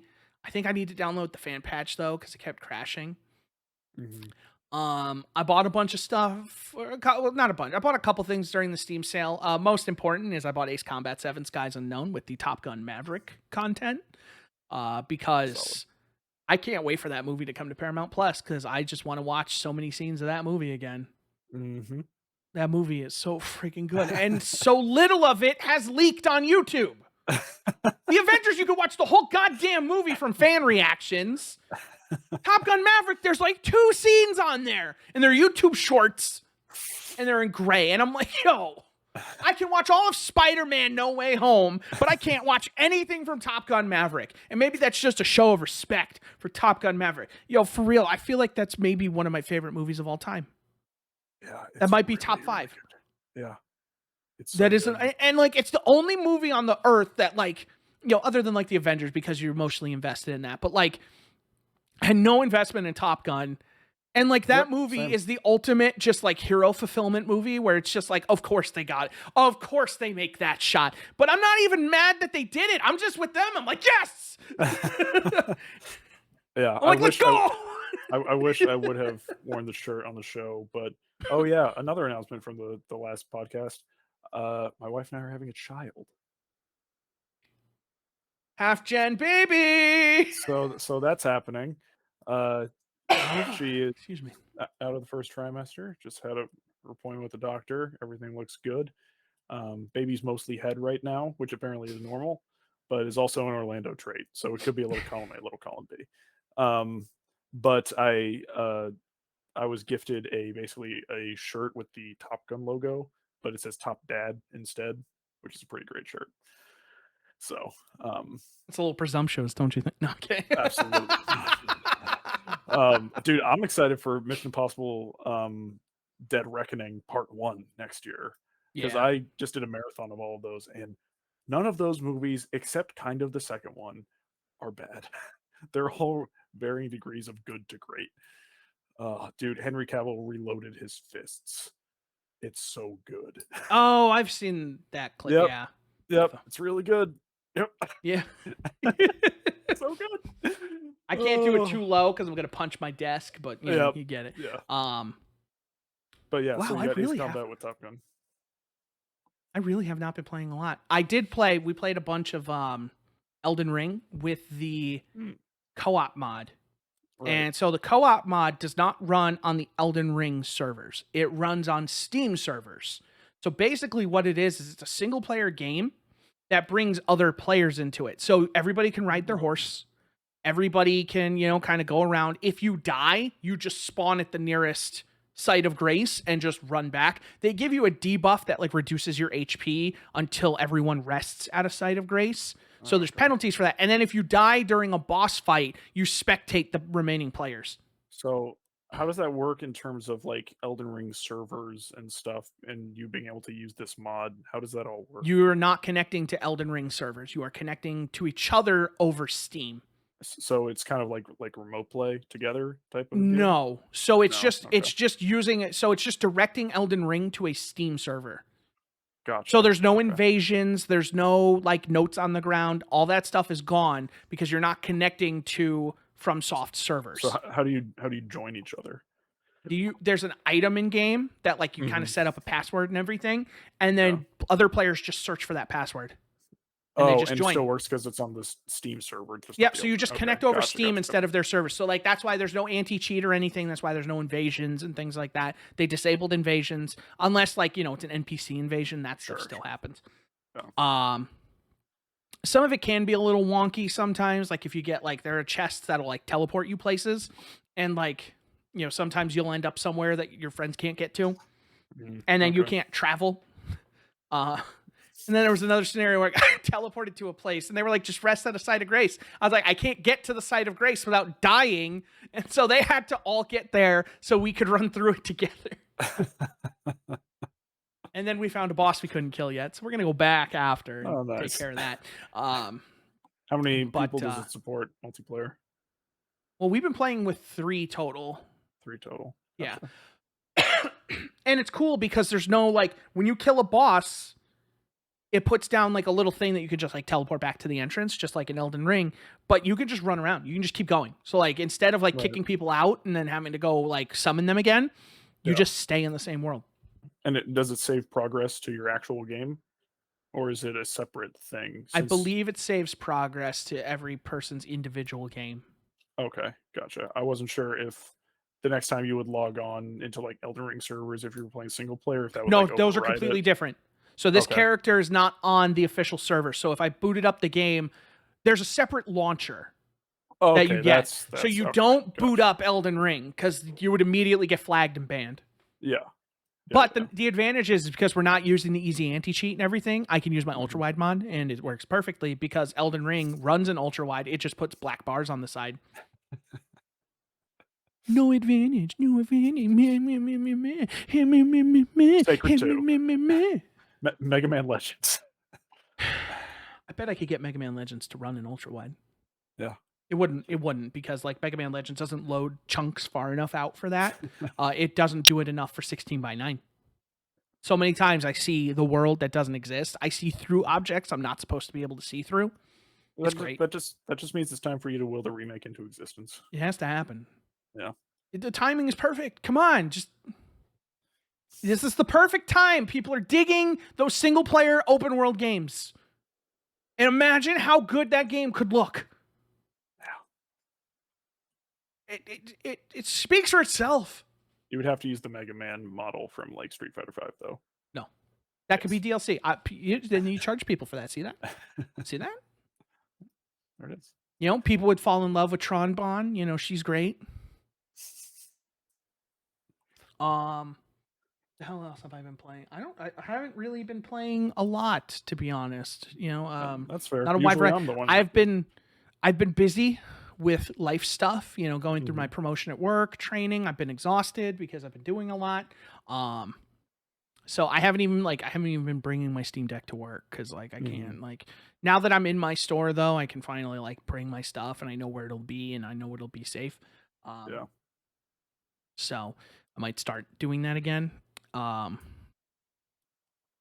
trying to think. Yeah, no, really, I think that's really. I've just been, you know, in my downtime, I've just been playing Destiny because it's easy.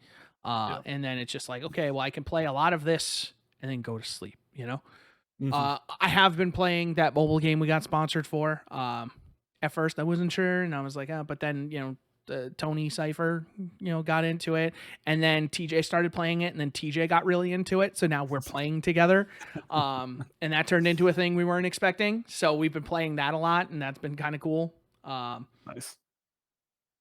You know, you should play with it. You know, it's really easy. You just pick it up every once in a while, tap a couple things, you're done, and you know, just join our alliance because there's another alliance trying to bully us and. I want to fight them and nobody else wants to because they're like, they're bigger than us. I said, I don't care. They're going to fight us whether we want it or not. Let's take the fight to them. Show them we're willing to throw down. We have no fear. They I installed the they game. built a tower right next to where we live. Like our territory is in their territory now. And I'm like pissed off. And I'm like, dude, let's destroy this thing. And they're like, they got a big army. And I was like, dude. Fuck. Oh, well, I want to talk anime. Can I talk anime? sure. Love After World Domination finished, Mhm. and now I am in my similar to my post my dress up darling depression. It's my post Love After World Domination depression because that show is so goddamn charming, and I love it so much, and it's over now. How I many just want episodes? more. It was 12, and I hate 12-episode animes because this is what happens. Except it didn't feel super rushed, and Mhm. like you know there. Is there going to be season 2? I don't know. I don't know. I really hope so. Really want there to be. I love that show. I know the Devil is a Part-Timer season 2 is supposed to be coming out soon, like this year. Mm, So I have that to look forward to.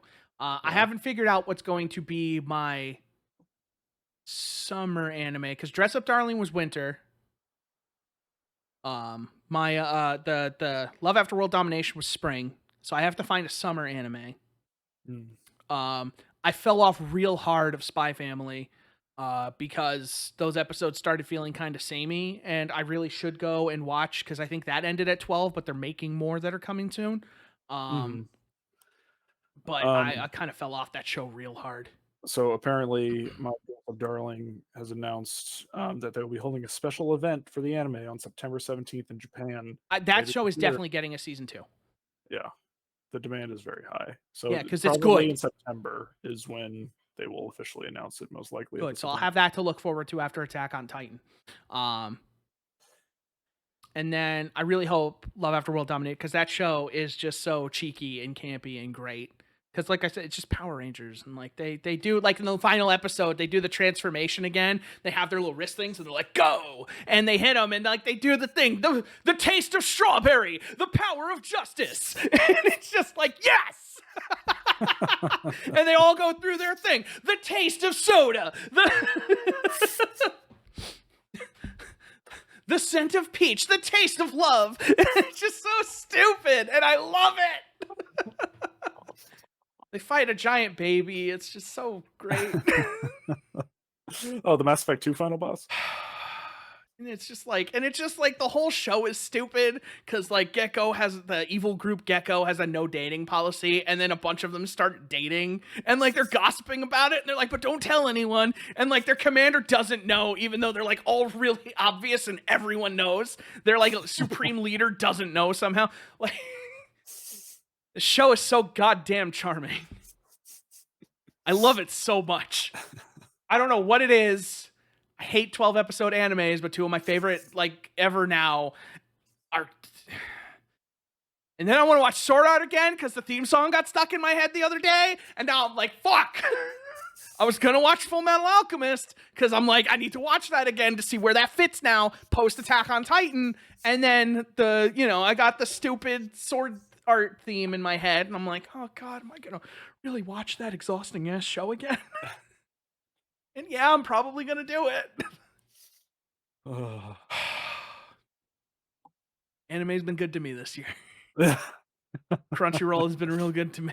Yeah. They put a bunch of shows on there that weren't on there before. Like they're updating more and more of like their Funimation library. And I have a bunch of shows that I want to watch, but like I go through weird phases in anime where like now I'm in kind of comfort food mode, and I'm like, I don't really want to watch something new. I want to watch something I like. Right. What the fuck? What the fuck is this? They're going through the carousel, and I see this, Ross. I see this. My stepmom's daughter is my ex. Stepmom's daughter is my. Okay. Yeah. Yeah, that's not as bad as I thought it was at first, but like, it seemed like it could have been a disaster. Yeah. Yep. My stepmom's daughter is my ex. It's still bad. It's Still not great. Okay, Google, turn on my lights. At least Sorry, it's not getting dark enough. Okay, that's right. Yeah. I was about to. There's so much I still need to watch, but I want to watch something I like. And then before season 2, because they're definitely going to dub. Oh shit! Okay, July 13th. Here's the exact time The Devil's a Part-Timer season 2 begins. Oh, breaking news! July 14th. That is tomorrow. That's tomorrow. That's Is it gonna get dubbed? Drop. They're dubbing it, right? The dub for that show was actually really good. Yeah, it was excellent. They talk about because the English dub is on Crunchyroll now, which it wasn't before. Okay. Gotcha. Have an official show. Oh my god. Don't watch the My prayers have been answered. Just dub it. The actor said they want to come back. Like fucking Ruby is on here now, the Rooster Teeth show. Oh yeah. And they have a new season of it that's actually like anime, like made in Japan anime. And it's like it's so Japan. They were gonna dub it with their people, and they were gonna do it day and date. So every day a new sub came out, the dub was gonna come out. But the logistics, I guess, became a nightmare, and so they were like, it's indefinitely postponed, but it's coming soon. But they're gonna dub it with the original English cast. Oh, nice. But now it's like anime-ass anime. And I'm like, I want to see that. Ruby's good. Ice Queendom is what it's called. But I'm like, I want to see that. That's probably going to be really good. Yeah. I've fallen off anime really hard after being super into it for like 2 or 3 months. I haven't It's watched fairly it in a long time. classic, you. Yeah, it is. That's the ADD, hyper focus. It happens so much. It's tiring. Anyway. Any more anime news? No. But I have some movie news. Please. I saw Thor: Love and Thunder. How was that?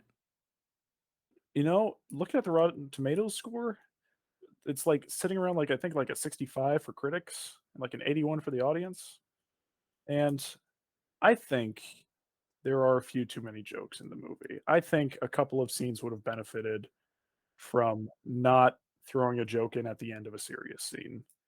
But overall, it's a very fun time.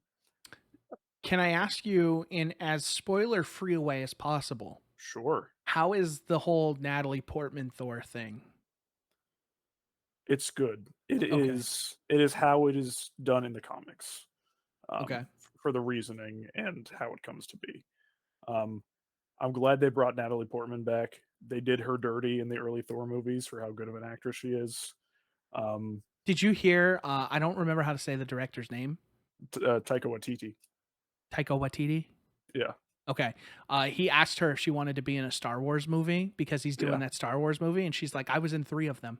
Yeah, and he's like, I've never seen those, or I pretend to forget those exist, or something. Yeah, she's like, I was in 3 of them, so thank you for asking. Christian Bale as the villain in the I movie. imagine he's really good. He's the like it's him, Loki, and Thanos in terms of villains in the MCU. That Like, sounds about right. yep, and as part of like the Marvel thing, he started to like work out because it's a Marvel movie. Well, it's also Christian Bale. Like, have you ever seen like his? Yeah, He had to play like this really like scrawny dude for a yeah, role. He yep, starved himself for like weeks. He was skin yeah, and bones. yeah, That dude, and then he buffed back up for Batman. yeah. And I saw some headline where it was like Christian Bale started to work out, and then he was like, "What's the point if Chris Hemsworth is right there?" And then he didn't work out a ton.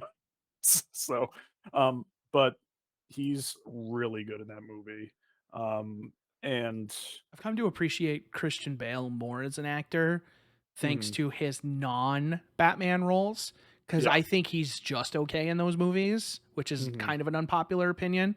He's just okay. Like he's a fine Bruce Wayne and his Batman is iconic but weird. mhm, Like, yeah, he went a direction and I yeah, credit him for that.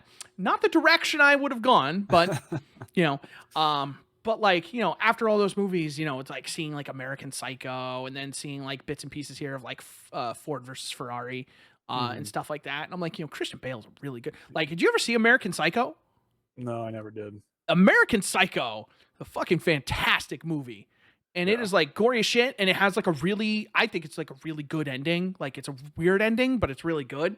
Um, you absolutely owe it to yourself. I think it's his best role, hands down. Like he's crazy, mhm, but like he's legitimately crazy. But like he kills it, dude. Like yeah, he is so like he is funny, he's horrifying, like he's annoying, he's pompous, he's like every part of the spectrum, and he just nails it. Like that's that famous business card scene, like right, like let's see Paul Allen's card, and he's just like yeah, handshaking, just and the watermark. um you should absolutely see that movie. Like I put it off forever and then I finally got around to it. And like that might also low key be one of my favorite movies of all time. Like, cause I've been, YouTube's been surfacing the clips again. And I'm like, yo, I really like this movie. And I'm sitting mhm, there watching, I basically watched the whole movie on YouTube via various clips and stuff. And I'm just like, sure. yo, this movie is so good. The way he talks about like music in it, he's such a pretentious asshole. Uh, but Nice. yeah, like Christian Bale's phenomenal, Yeah, and like I think that's the thing is Batman is maybe like lower on on my list of his performances that I'm familiar with.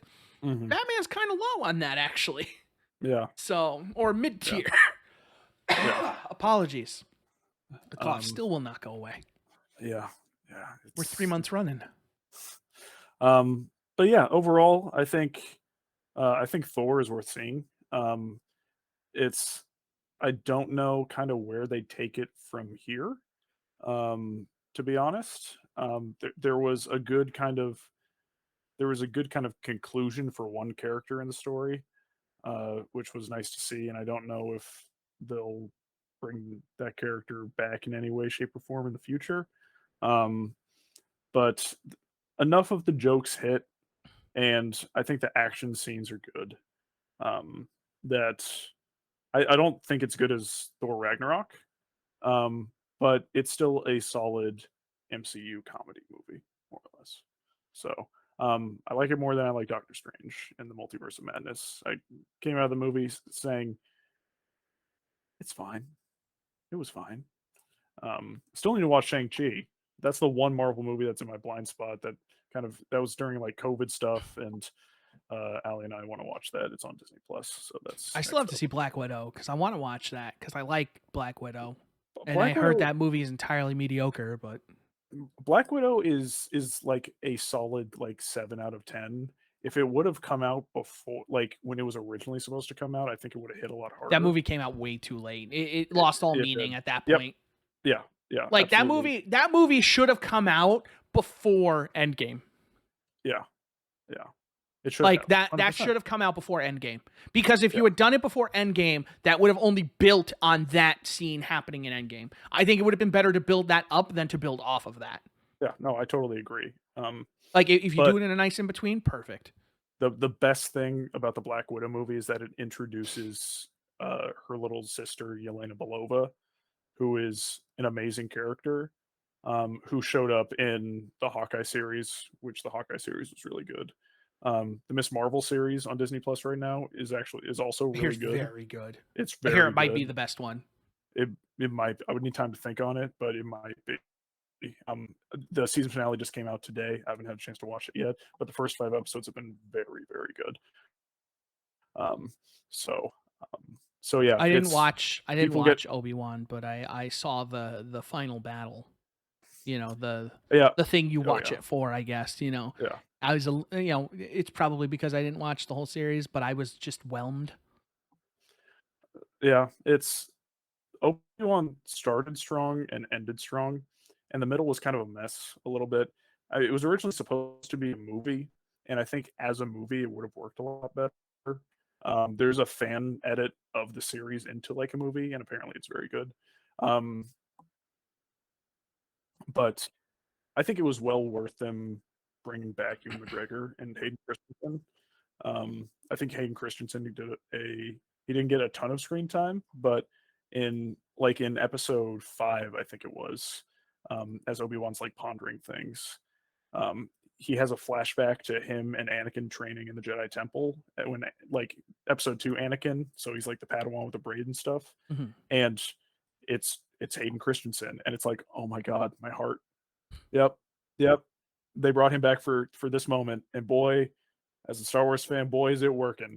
Um, and so, yeah, I think it's good. I've been the Star Wars live action series. I don't think any of them have been phenomenal yet.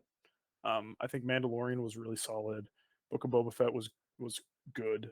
And Obi Wan was not as good as it should have been, but still a good show. They have Andor coming out next, which I really don't care about because another unpopular opinion. Not the biggest Rogue One fan. Rogue One Um, was not good. people love Rogue I was One, and not. People are I, wrong. Rogue One was not a great movie by any it's stretch. they introduced too many characters for me to care about when they all died at the It end, was so I such didn't a feel throwaway anything. film. Like I don't think it. I think it could have. It didn't have to be a throwaway You're film. right. If they just made me care about the But characters more, remember there were too many. the troubled development too, right? You know, you Yeah, had somebody in charge of it, and then Ron Howard had to come in and close it, but he had to close it with a lot of content he didn't make, you know? yeah, And so that movie just kind of felt like two conflicting opinions of what the movie should have been. And it had cool moments, but like ultimately, it's entirely the film as a whole is entirely irrelevant except for the single greatest Darth Vader scene in the history of cinema. sure. Maybe one of the coolest villain scenes in the history of cinema. That moment in the hallway when the lightsaber turns on and the music goes nuts and Vader gets to be as badass as he always should have been. That is the only redeeming quality of that film is that scene. You cannot change my mind. Yeah, And that like scene is one of the best scenes in all of Star Wars. Maybe the best in all of Star Wars. yeah. Holy shit. So like they're having this prequel series of Cassian Andor, Diego Luna's character, the main male lead from Rogue One, and it's like I don't care. See, Um, I'm just like, can we just get a show or a movie about Darth Vader being really cool instead of at the end him always getting like almost killed but not killed? Because all the movies and a lot of the shows and the video games, they just kind of make Darth Vader be really cool until he gets his ass kicked. that's all And in the it's just books and the like, comics and stuff. can we just get like a Darth Vader thing where he's cool the whole time and incredible? And it's like, this is why Darth Vader is Darth Vader? Because he's one of the greatest villains in cinema, but he always Yeah, gets his ass kicked. He's famous yeah. for getting his ass kicked. It's not He beat what, nearly to the Obi-Wan? same. Old man Obi-Wan? It's the only win he Um, has in cinema. he beat Luke the first time in Yeah, Bespin. but he was But trying to corrupt. He wasn't out for blood. We know what he was trying to do. yeah, and this is not nearly to the extent, but uh, kind of like since 343 took over Halo, it's in some ways it's kind of been similar with Star Wars for me since Disney took over. Like, there's It's too been much. really well, there's I think there's too much. There's been really good books, really good comics, but the movies and TV I mean, the sequel trilogy had so much potential, and I will still say, I think The Force Awakens, that's episode 7, right? that's 7, yeah. I think that's still my favorite Star Wars movie. Yeah, yeah. It's not. I know popular opinion is Empire Strikes Back, but something about Yeah. Force I Awakens I really enjoyed, Force and I Awakens like has one Kylo of Ren. yeah, Force Awakens has one of my favorite scenes in all of Star Wars, which is in the end, um, after Kylo Ren takes down Finn and he starts to try to pull Anakin's lightsaber and it just ends up in Rey's hand and the music swells. That's one of my Yeah, favorite scenes in Star that was Wars. It's so good. such a great scene. And then he's just looking like with amazement. And he's just like, Yeah, the fuck? yeah, yeah. And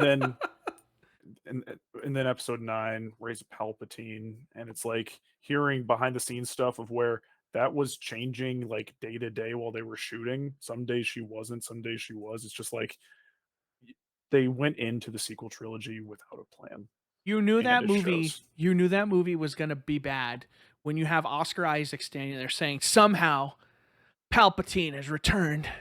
Yeah, Somehow. Yeah. Yeah. yeah, Somehow. Bullshit. yeah. It's That's thank how. you, thank you so much Disney for bringing back Oscar Isaac to play Moon Knight, which was a phenomenal performance. Um, you should watch Moon Knight's really good. I should Uh, watch Moon Knight. uh, but yeah, it's with Star Wars. It's just been like the TV shows since they took over. It's like the live action initiative is. I really like the idea of it, and I think they can execute it well because I think most of the Marvel live action series on Disney Plus are really good. The only one that I think was a little underwhelming was Falcon and the Winter Soldier. Um, but like WandaVision, Loki, Hawkeye, Moon Knight, Miss Marvel, like they're hits, and they're really good.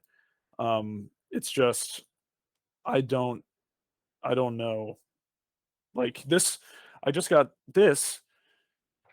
I just ordered this, which is Star Wars: Shadow of the Sith, a new book, which takes place uh, in the sequel trilogy era, and it's basically, from what I understand, a like buddy cop story of Luke and Lando teaming up. Um, and this guy is, I think his name is Ochi Bastoon, who is the corpse they found in episode 9, who was the person who was transporting Rey's parents after they dropped her off, or he was the bounty hunter or something. So you get like history of Palpatine's son, you get history of Rey's parents in this book, Hmm. and it's like, as a Star Wars fan, I kind of want to know what that is because like I just don't see Palpatine like getting down and dirty. I feel like that was a weird thing. Yeah. Um, Palpatine having kids is a very weird thing. yeah. But like, So I feel like Star Wars with these shows, like with the books, is they're kind of filling in gaps that yep, like logically people would want to know what 100%. happened. And I Yeah. feel like these shows are just making stories people aren't asking for the sake of making these shows. Well, I mean, it was like it's like Solo, the movie. It's like no one No wanted one wanted an a origin story for Han Solo. We didn't need one. no. And granted, I went back and watched that movie for the first time a couple years ago. It's a really fun movie. It's not needed, but it's a fun movie. And I think Alden Ehrenreich or whatever the actor's name was, I think he did a really good job of like channeling a young Harrison Ford while being able to put his own spin on it. But like Disney said, they've learned from like trying to recast iconic actors as young That's actors. not the issue, Disney. The It, issue is you're making movies people don't want to see. Nobody wanted Solo. yeah, You could have done it as part of another series if you want to do like a big origin series and then you can bring Solo into it as a character. That's one thing, and that might have gone over better. But you're making an yeah, origin movie for a character who never needed an origin. His origin is in the first Star Wars. That's the yeah, only Han Solo we need to know about. The yeah. one who's relevant to the plot. So that's yeah, that's my rant on Star Wars. Um, And like on the opposite end of that spectrum, here's Star Trek, and I feel like they had their speed bumps for a while. And again, they're making some of the best content they've ever made, some of the best television they've ever made. They finally figured out, how do we make a show that has action but has integrity? And that's not a knock on Star Wars. I'm just saying, like, because they got too cinematic with Star Trek TV. When they tried to do that comeback, they wanted to channel too much of the Abrams, and they lost the sci-fi in the action. They had the lasers, they had the pew pew, they had some of the jargon, but they didn't have enough of it. It didn't feel authentic. But they finally figured out how to kind of mix that together and make like a nice, Star Trek television thing. And like, I think they've been killing it. And I think both of those pieces of fiction, the star fictions are both better when they're at their peak. When Star Wars was, making all the movies, and like, and then Star Trek comes back and kills it on TV, and then Star Wars comes back and kills it in the movies, and then Star Trek, is still, just before, they had Deep Space Nine, they had Voyager, which were very successful shows that ran into the late 90s. They had Star Trek Enterprise, which ran into the early 2000s and was, relatively successful. And then they just kind of stopped. And then they had the Abrams trilogy, which was, overall good movies, They're not my favorites, but that first one's really good. Yeah. But like, it's good that Trek is now finally kind of getting back to the basics. And they're like, you know what? Maybe Star Trek should be a little pretentious in some cases. Like, that was always the thing, is like, Star Trek's pretend, you got all this jargon and you just want to sound smart. And it's like, well, that's what they're going for. And sometimes that's okay. When it feels authentic, then it's okay. Yeah. You can hate it if you want. That's okay too. But that's what Star Trek is, and it's a bunch of jargon and BS, and it just, when it comes together the right way, it's just warm and fuzzy. You don't have to understand it. You just nod your head and you're like, of course. The answer's been right in front of us all this time. Well, I'm very excited. I'll still stay excited for the KOTOR remake. Very excited for that. Lego Star Wars Skywalker Saga is a very good game. I just finished up the prequel trilogy, about to go into the original trilogy. It'll never happen. Yeah. But God damn it. BioWare and Star Trek. Yeah. Everyone would play that. Yeah. Everyone would play that damn game. Yeah. Star Trek deserves a truly landmark video game. They had a few in the 90s, Bridge Commander, Star Trek Armada, those games were really good.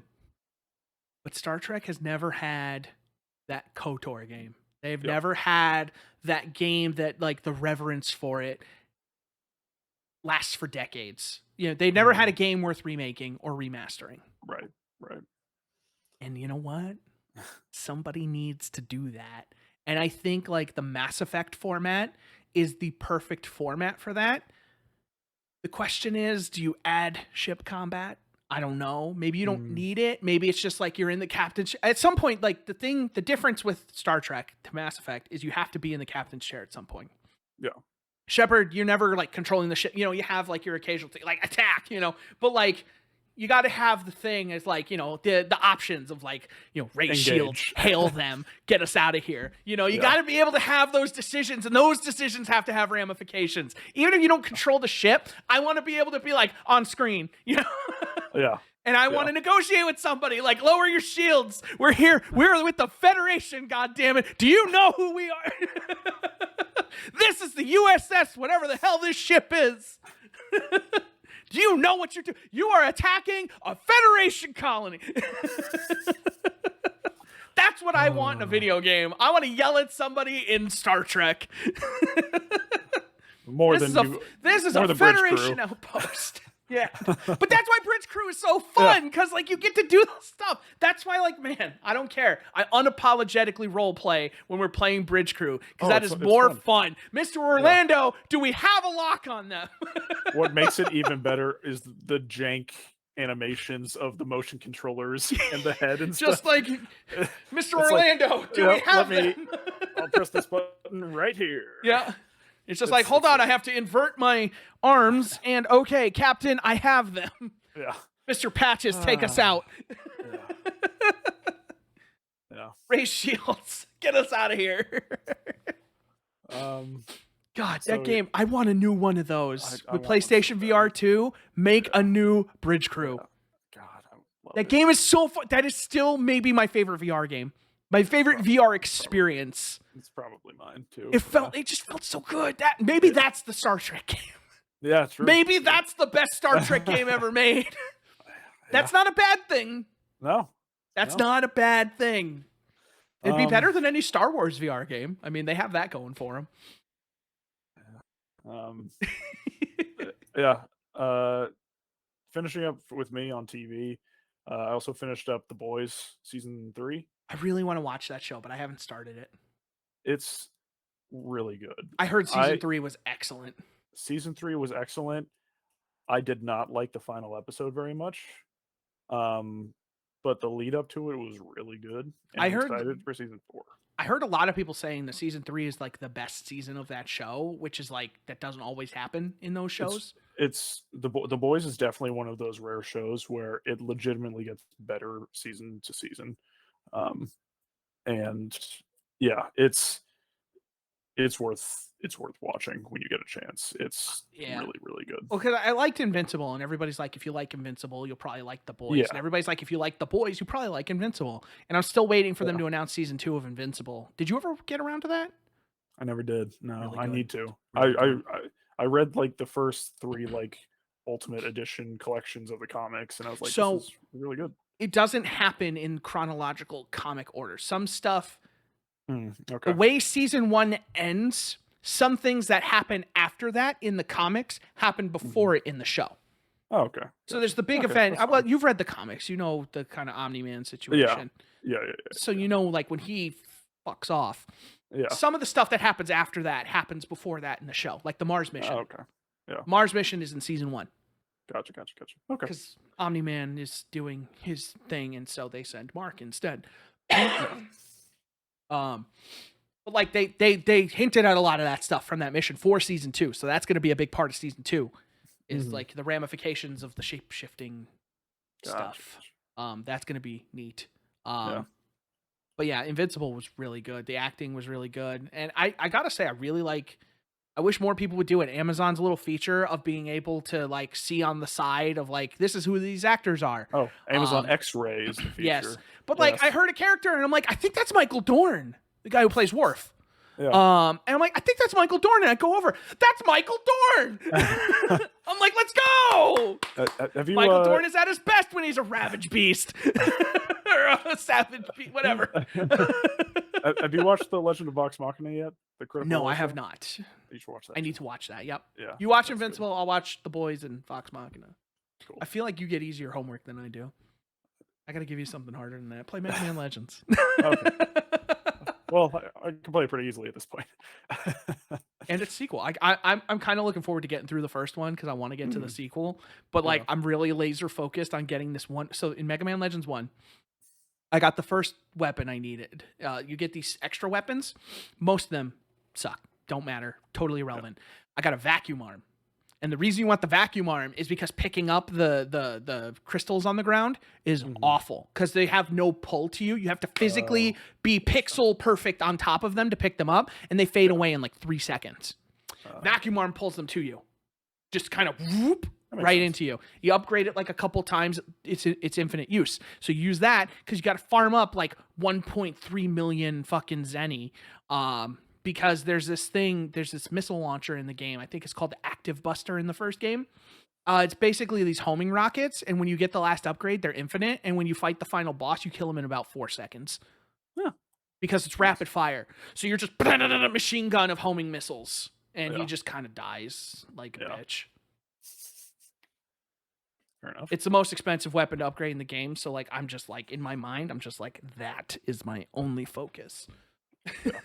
I'm just gonna turn on the light, but No worries. my headphones are corded. Can I reach Go Gadget arm? There we go. With that cord, you should be fine. Yeah. We good. So that I take it the Razer headset is done for. I just don't trust it anymore. I haven't How long used have you had in it? a while. I had it like a year. You should see if you could send it to Razer, see if maybe they can fix it. Yeah, I'll see because that would be the headset I would use for Discord on Steam Deck, in terms of headphones, That would be ideal. and then I would just use the Yeah, inline because the mic quality is ridiculously good for what this is. So, absolutely. yeah, I'm always a little impressed. yeah, but Um, yeah, I don't know. it's kind of what all I got for kind of everything. I think. Yeah, I think I kind of touched on everything. There's always something I forget. Yep, Uh, and you oh remember well, it. shit. You know what? Got announced today. Finally, Oh yeah, Bayonetta 3 is coming out October 28th. I knew I wanted to talk about that. it's real. That's very soon. It's real. And like I heard the trailer's terrible, but So, well, what? See, one thing you could do is you can buy a legal copy of the game go on. and play it on Steam Deck. I need your Switch though, which is why the thing Well, is you can't go online anymore after you do it. But like, good thing we see each other roughly once a month at this point. I'm just saying, if you don't care about connecting online with your Switch anymore, then we could just do this, you know? Yeah. Yeah. And then you can have your Switch games. And I saw how to do it. There's a little piece you can buy on Amazon and it just fits right in. It does the thing and you just boot it into its mode and it's pretty easy from there. Yeah, So I want to see because Linus Tech Tips literally they did it and they put in the video like we dare you to take us down, Nintendo. And I want to see if I saw that video. That's the video I was watching, and that's why I Yeah. texted you because I was like, "How much do you like your Switch?" Yeah. Yeah. Was it actually Linus Tech Tips, Yeah. or was it like Short Circuit? I think it was Short Circuit. Yeah. Yeah, because like Nintendo was taking down smaller creators' videos just left and right, showing Nintendo games on Steam Deck, and it was them. It's like, ah, I am very happy that the first result is the Short Circuit film from 1986. But it's also because it put the space and it wasn't supposed to.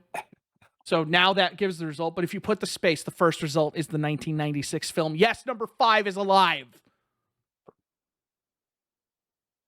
Never changed my mind. I don't see it. maybe it wasn't on that channel. We're gonna keep searching for it because now we need to know. I gotta know, you know, like well, while we are searching for it, I forgot. I also watched with it's still Allie, up. 6 days ago. It's still up. Take this down video, or take this video down, Nintendo. I dare you. Yeah. I'm not. I'm gonna like. Wife this and I video also so I can finished the most recent season of the Umbrella Academy on Netflix, and that show continues to be phenomenal. Highly recommended. But yeah, that's all I got. But yeah, Bayonetta 3 is actually coming out this year, so that's actual news. Good job, Nintendo. You did it. Now just announce the real. goddamn Metroid Prime trilogy. You sons of bitches. Play it on Steam Deck. I'm really thinking about it. It's good. I can get you set up. I know. Yeah. I know. And I wouldn't care. I would just put it on the main drive. I don't care. Like, Yeah. That's where it wants to be. That's where it can be. I don't give a shit. Yeah. After this podcast, I have to get all of the MU Deck stuff reset up since I reimaged. After this podcast, do you have like 20 minutes? Potentially. Do you want to do if we end like now? Yeah, but I'm cool to do that. We should do that Mega Man Legends thing I wanted to do. I think that would be cool. Do like a video of just like playing Mega Man Legends on the Steam Deck, and then like we could do it on here. Is what I'm thinking. You know. Potentially. Let me check my phone Yeah. see if my wife is texting me about food. Yeah. Oh, she's mad. She's mad. She's mad. She would like me to come eat. Do you have time after you eat? Probably not, to be honest. Okay. Not tonight. All right. That's okay. Are you free this weekend at all? Hold on. Let me peep my schedule. Okay. Stand by. Yeah, standing by. Saturday I get off at 5. that's that. I'm home all weekend, so Yeah, we can make that work. I'm off at 5. We can do something, and then I can edit that, and then I can edit the Maddening episode 2. Oh shit, the Maddening is out. I was just about to make that announcement. Yeah. Yeah, the Maddening is finally out. Check it out on YouTube, our YouTube Yep. channel. If I remember, I will link it below. Check out the Maddening. Episode 1 is fine. We're getting our Madden legs underneath us. It gets better. It gets a lot better, and we get really into it. We had a lot of fun making it. We hope you guys will give it a shot and watch it. We're very proud of it. We even like photoshopped a bad cover for it, and I want to say it's intentionally bad, but that's all the skill I got, and I'm happy. I'm pleased. So the Maddening, check it out. We're trying to do more video stuff. Can I tell you, it has been super unfortunate. I have had the itch almost to write again. Yeah. And I know it's a bad idea. It comes and goes. It comes and goes. But like we could, it's like, and we could just write about anything now. Not a video game website. HalfGen would just be anything goes. It's a bad idea, and I shouldn't do it. But like, part of me has been like, what if we just fucking did it? History repeats It's itself. dangerous life, man. It's a dangerous life. Except this time it would be the reverse, because we did a website so we could make a podcast and everything. But what if we made a website for the podcast that we just happened to write on? It's like Watch Mojo. Supplemental to the podcast. We wouldn't even put the podcast on that site. Yeah. Like, oh, new episode is live. Go watch it. Well. Existence is pain. This has been another episode of the HalfGen podcast. Make sure to follow us on Twitter @officialhalfgen for the latest updates on HalfGen, including things like the Maddening when that goes live. You can follow me. I am @NightmareCV on socials. You can follow me twitch.tv/NightmareCV. And I'm on Twitter at RPOrlando91. I like the pretentious @ Well, I said you can find me at RPOrlando91. That's it. Yes. I'm doing the last minute look around because there's always something when we end, and I'm like, oh shit. Next month for sure. And it never happens. And no, I think I'm good. Yeah, fair enough. Yeah, I'm good. I can't wait. I love that we do it this way, because then I just put the splash screen at the start and at the end, and I'm done. Yeah. You know what I'm going to do now? I'm going to put our names underneath. I'm sorry. I promise I'm not stalling. I'm putting our names underneath for the whole episode now. When they come up, I'm just going to leave it there. I'm going to have it fade away at the end, because I'm like, why don't I do it just at the beginning? You know, it's stupid. Someone's going to not see it at the beginning, and then they're going to be like, how do I follow these people? And they're not going to watch all the way to the end.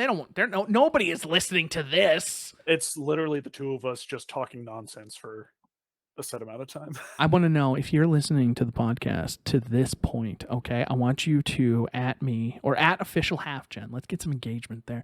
I want you to @officialhalfgen, okay? And I want you to say the word snuggle. So if you snuggle @officialhalfgen, maybe I will give you something. I haven't decided what it'll be. Maybe it'll be a $5 Steam card. I don't know. I can afford $5.